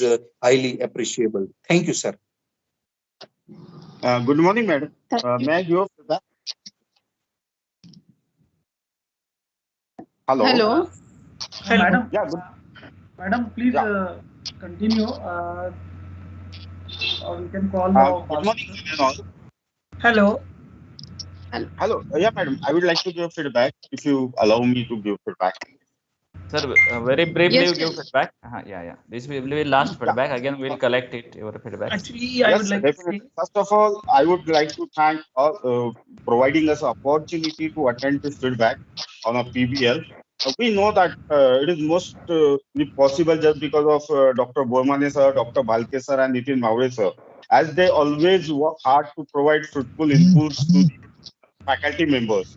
And this FDP started with the powerful insight on Pbl by Dr. S.S. Inamdar, followed by very talented people, Vaikiga sir, Swati ma'am, then madam, even the Vikas Shinde sir given a very good impact. And at the end, it given a perfect end by Dr. Balke sir. So I would like to thank organizer for providing us such a platform. Thank you, sir.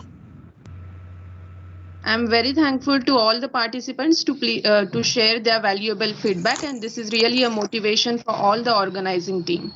Now I request our beloved principal sir, Dr. D.S. Bormane, to please guide the participants. Thank you, Nole madam. Good morning, one and all. First of all, I congratulate Dr. Bhalke, Mr. Mavade, and all entire team of ENTC department for coordinating this activity in association with US ENTC, Savitribai Phule Pune University, and conducting very effectively. Just I was listening feedback given by Dr. Desai, Dr. Bahubali, Dr. Jani sir, and Mr. Nitin also. So they were really appreciating, because I could not attend all the sessions, but I got the feedback from various participants. And it's a really a wonderful week you people are coordinated and conducted, and I hope every participants across the India. Just I was going through the list of participants. There are participants from Andhra Pradesh, Gujarat, Karnataka, Madhya Pradesh, Maharashtra, of course, in very good number, more than 500 plus. Odisha, Rajasthan, Tamil Nadu, Telangana, UP, West Bengal. So really, it's a national level STTP, and I have congratulate all of you, and I thank all the resource persons for sparing their valuable time and guiding and motivating teachers, because nowadays if you see the new education policy or the need of hour, this type of concept is very important, project based learning. And I thank all the chairmen of US. We are started this in SPPU especially. We have started this activity right from first engineering itself, and it is continuing in second year also, and there is many project in third year and project as a final year. Just for other state colleges or other universities, the case is similar, because this is one of the most important subject and topic which is really needed for the students, because which helps to develop the various qualities, skills among the students, and which is expected through this project based learning. I always appeal my teachers and colleagues should not treat this as a project, but it's an activity. where a group of students should be involved and they should be given नाही नाही ठीक आहे exposure ना, of. कसं आहे आता मी बोललेलंच आहे ना. बालके सर जरा माईक बंद करा तुमचा. So we are expecting this through this activity, students should get exposure for various aspects, financial aspects, ethical aspects, social aspects, of course, technical aspects. All parameters are going to be addressed through this particular. I'm looking this towards this as a activity. And which is to be carried out. And I appealing all the participants, if possible, you can identify the real life problems. Ask the group of students to identify real life problem, and can be completed part of that in first engineer and can be concluded in second year, and the remaining part or its extension can be completed in second year and subsequently third year, and it can be a big project at final year. So it can have a this that can be continued from first to final year by improving and giving the final outcome. So that way also you can identify some of the groups, not for all the students, but for one or two groups, and a real life problem. Some part will be completed by a group of students in first year. If same students are continuing in second year, they can continue extension. That way also it can be looked towards this. And this particularly really give the opportunity for the students to interact with the outside world, to understand the financial aspects and economics and social relevance and implications, which is really possible for this project-based learning. And I really appreciate all the participants in large numbers. Those are participants, and which will be really beneficial for the students, because you got a very, very good inputs from various experts. I got the input from Balke sir and others also. The sessions which were conducted by various experts, it was excellent and motivating and encouraging the faculty members, and I hope they will take away some good points out of it, and they will pass on to the, especially for the students or group students, and the students will be benefited through this particular activity. Once again, I congratulate Dr. Balke, Mr. Maure, and the entire team for taking a lot of efforts coordinating this activity at large scales, and I appreciate and congratulate all the participants for continuous participation. And I appeal all of them, if you have any query, suggestion, kindly mail us, or you can send to the WhatsApp to the coordinator or to Maure or Palke or myself. And those are on SPPU. They know how importance of this, because all viewers has taken initiative and implemented, it is included in the curriculum first engineering, second engineering also. So if you have any suggestions that can be suggested to us, so we can incorporate and further we can strengthen this activity, because only teaching learning is not at all sufficient, but we should have this type of activities at a large scale, where the all apex bodies are expecting. They are also taking a lot of efforts and giving the inputs and various programs based on that, and really this the opportunity for all the teachers. Unfortunately, in last 2 years, because of pandemic, we could not do much more on this particular aspects, because everything was online. But thanks, now the situation is little bit improved, and students are now coming to the colleges, so we can rigorously work on this particular aspect, or we can implement this project-based learning very effectively. And so once again, I appeal all the teachers, don't look to this as a project like in electronics, bring a PCB, bring component, solder it, and take the output. So it is not like that. Here we are expecting there should be survey, literature survey of the market, get the information, prepare the documentation, prepare the report, presentation. All aspects are equally important here. And I already mentioned, try to identify real life problems, social problems, and we as engineers, we try to give some solutions or outcome through this activity. So thank you, and congratulations once again to the ANTC team, and thanks all the participants, and convey my thanks to all the resource persons for sparing their valuable time. Thank you. Thank you, sir, for your encouragement, motivation, and support in organizing such type of activity, which are really helpful for teachers. Now I request HOD sir and convener of this STTP, Dr. Dj Vulcan sir, to please share his valuable views. Okay, thank you, madam. I'm audible. Yes, sir. So, very good afternoon to one and all. Burmani sir is having one urgent meeting, so therefore his speech was taken earlier. So just as a convener, I take this opportunity to present the report of this STTP. So this IST self-sponsored STTP was organized on the project-based learning in association with the Board of Studies, Electronics and Telecommunication Engineering. So we have received total the registration of 685 participants, and out of that there are the 155 IST members have paid the amount to get the IST certificate, because the IST has told those who want certificate from the IST, so they have to pay that 150 rupees something. So then only they are going to get the certificate. So accordingly, we have invited total 17 resource person. So as Desai sir and all other the participants have given a very nice feedback, and they have told about all the resource person. So we have started on the 21st with the inauguration of the STTP, which was inaugurated with the auspicious hands of Professor Vijay Vaidya, who is Executive Secretary, the IST New Delhi. Then our Honorable Joint Secretary, Sri Suresh Shinde sir. Then our Principal DS Burmane sir. And at initial stage only, Dr. Sri Shinde sir has enlightened us, and he has given his provoking thoughts regarding the project-based learning. So how we can make it useful for the society as well as the farmers or in the agriculture department, so that everyone started thinking in the particular direction. So the goal or the objective of the Pbl was that achieved at the inauguration session only. So those who have attended, really, I hope they have motivated and they will implement this project-based learning in that particular manner. Then we have a great resource person who have brought this Pbl in India, Dr. S.S. Inamdar sir. So then the Dr. Rajesh Jalnekar sir. So he has given his principle and the philosophy behind the project-based learning.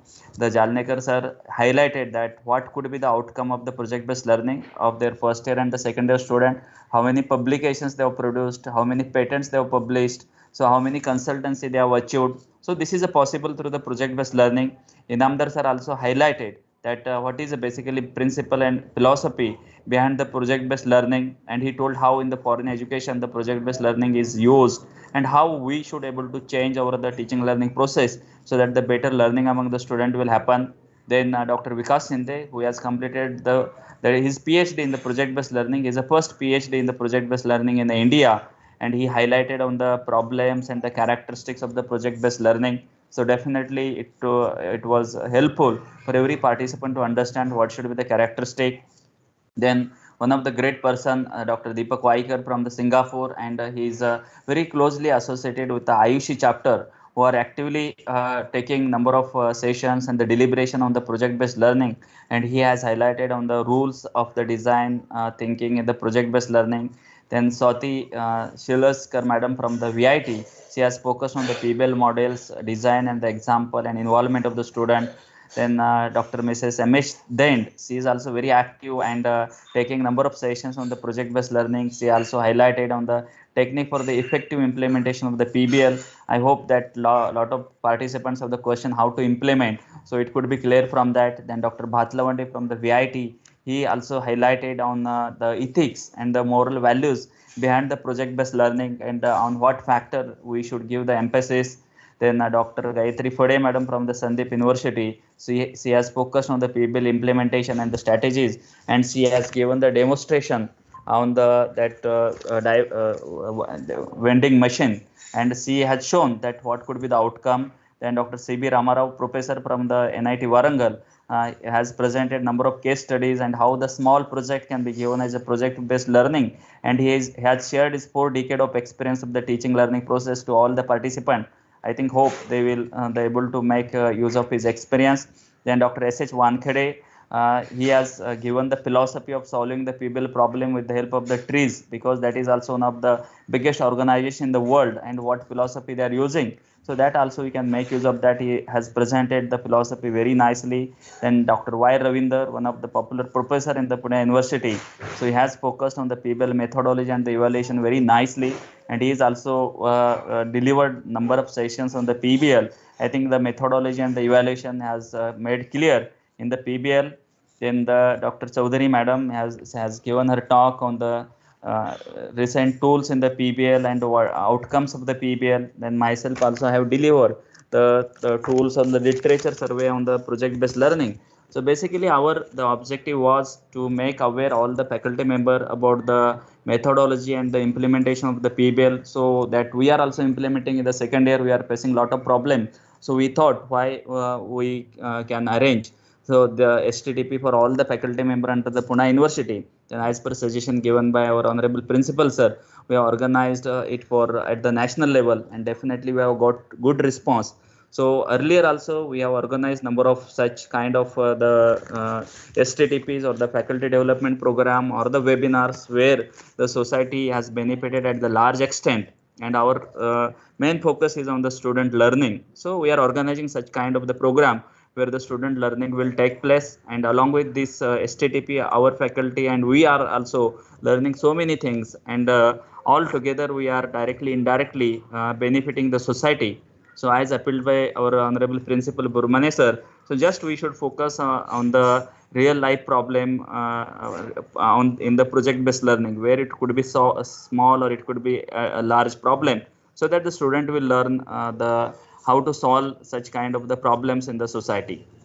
So this is all about the report of this, and really I am very much thankful to our honorable secretary Sri Chhatrapati Maloji Raje, and our joint secretary Sinde sir, our beloved principal Dr. D.S. Burmani sir, who are always giving unconditional support to organize such kind of the programs, FDPs or the webinar. So there is no need to ask, just we have to inform sir we are going to conduct. So there is no condition at all. So because of all such the facilities and the logistics support provided by them, we could able to organize, and also the support extended by our the coordinator Mavde sir and our the whole team of the ENTC department. Really all they are working hard, and anonymously we are showing as a team spirit. And this STTP was also the small project based learning for us. We are learning, and accordingly we can arrange.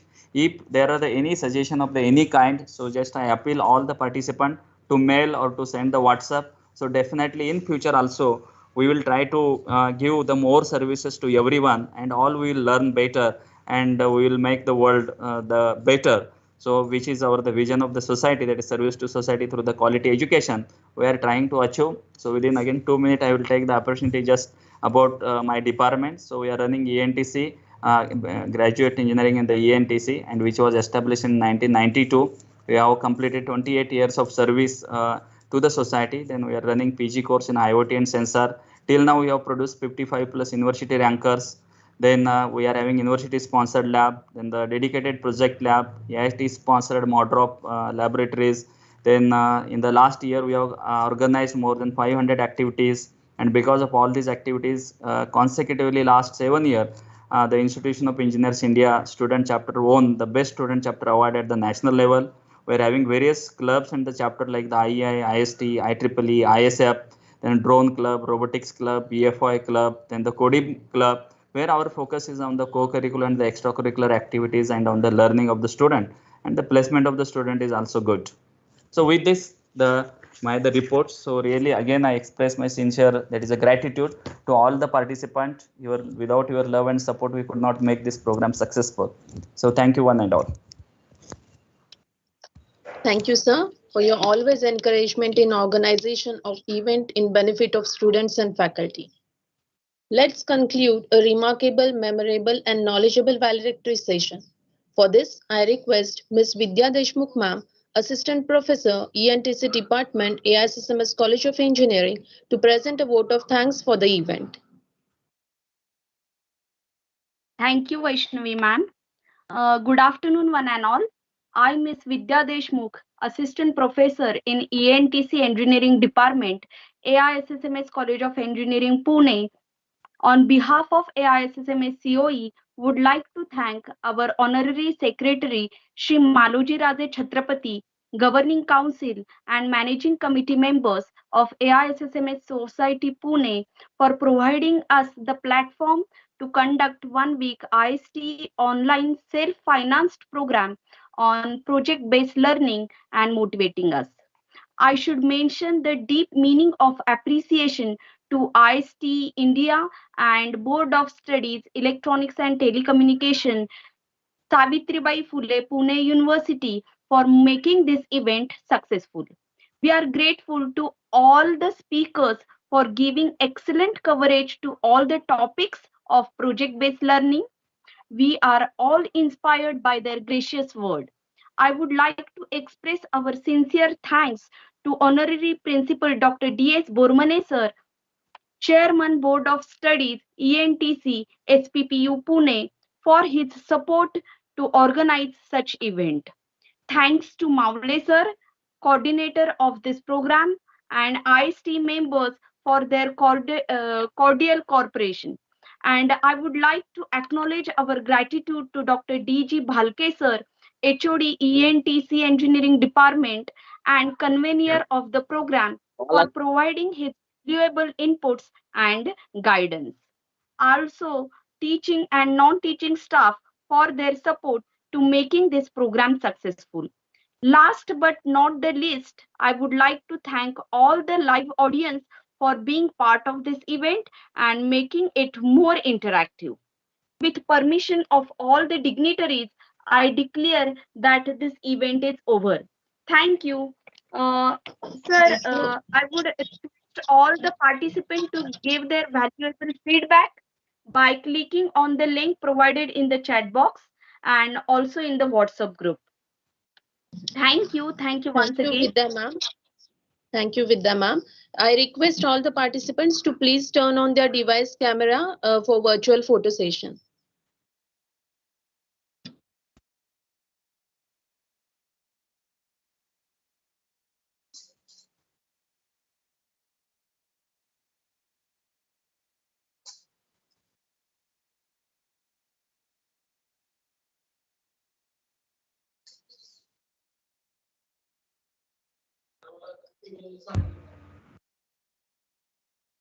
Participant, please turn on your cameras.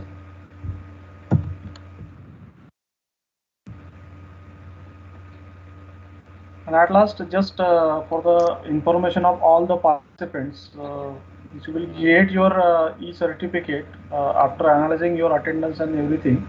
So please give us some days time to deliver your e-certificates at your registered email ID. And that too for IST certificates, means we will require some time because we have to just check everything and we have to send entire details to IST headquarters New Delhi, and after checking that they will send e-certificate, and once I will receive those e-certificate I will mail to you.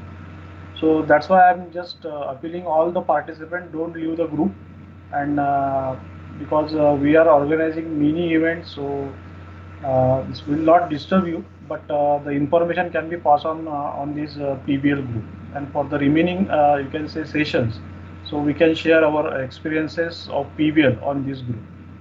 So kindly be with us and kindly give us some time to deliver your to send your e-certificates. And today again, means after this session, means I will be just sending a quiz link on your WhatsApp group. Kindly solve that. And thank you very much for your patience listening and attending this event rigorously for entire 6 days. Thank you all. Hello, sir. Yes, sir. Sir, my camera is disabled. No problem. Okay, sir. Okay.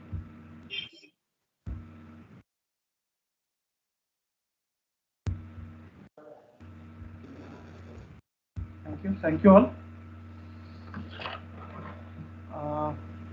Now, with the permission of Bhalke sir and Bormane sir, sir, can we end this meeting? Yes, sir. Yes. So chat box is not enabled to us. Yeah, I will send the quiz link and feedback link on your WhatsApp group. You can also give your feedback in the WhatsApp group also. that Yeah. we will send the link on WhatsApp group also. And again, means if possible, for the participant, means can you prepare your 1 minute video that will in feedback form, and if you send that to us, so that will be again a great help to us to improve. Sure, means sir. what Sure, we sure. Yeah. Sure, sir. So, thank you all. Sandeep. Sir, actually, we have very much benefited by these workshops. And this is along with your college, myself, Kavita Karambelkar. I think this is my 4th workshop I'm attending continuously since last 6 months. So you people are keeping nice activities, and we are also inspired by you all making such wonderful activities, and we'll be always with your contact so that we can get new ideas and innovations too. Thank you very much, madam. We can also organize in association with your college also. That Sure, collaboratively we can also organize such kind of the workshops or STTPs. Definitely, sir. Definitely. Thank you once Yes, again. yes. Yeah. Thank you all. Yeah, Thank you, thank AISSMS. you. Thank you. Sir, Thank hello, Yes, sir. thank you. Sir, hello, sir. Thank you. Hello, Thanks, sir. sir, for excellent Thank you. organization and excellent cooperation also, and excellent PPTs and excellent speakers. Thank you, sir. Thank you all. If anyone want to give any suggestions, so please you can give your suggestions. So definitely we can implement. So keep one offline workshop now so that we can meet and we can have visit to your campus too. Madam, we are planning to organize now offline workshop. Yes, So sure, next sure. within 1 month, we can organize on the teaching pedagogies. Okay, So good. definitely we'll invite you. Okay, thank you so much. Okay, sir. That's why I'm saying is don't leave the group, WhatsApp group. Means whatever the upcoming events will be there, so we'll post those information on this group. So please don't leave that group. Yes, sure, sir. Sir, sir, Thank myself you all. Sanjeev. Sir, Yes, sir, myself yes. Sanjeev Tatuskar. Still the camera is not turned on. Please record my attendance. Thank you, sir. Yeah, yes. Okay. Now, sir, enable Sandeep? videos of all the participants. Sir, from our end, all videos are on. I don't know exactly what is. Hello, sir. Yes, sir. Yes. Sandeep, Please. can you My please camera turn on all the? my attendance. There could be problem from their side also. We have enabled all the videos. Sir, my camera is also disabled. Please mark my attendance.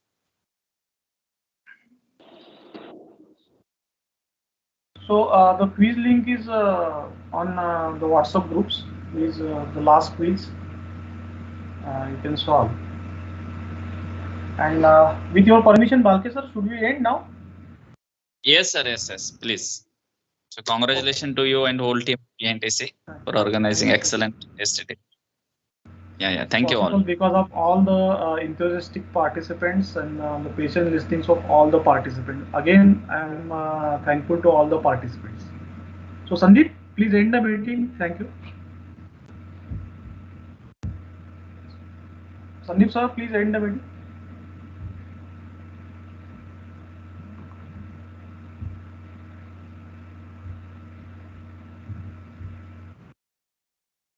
Hello, Nitin sir.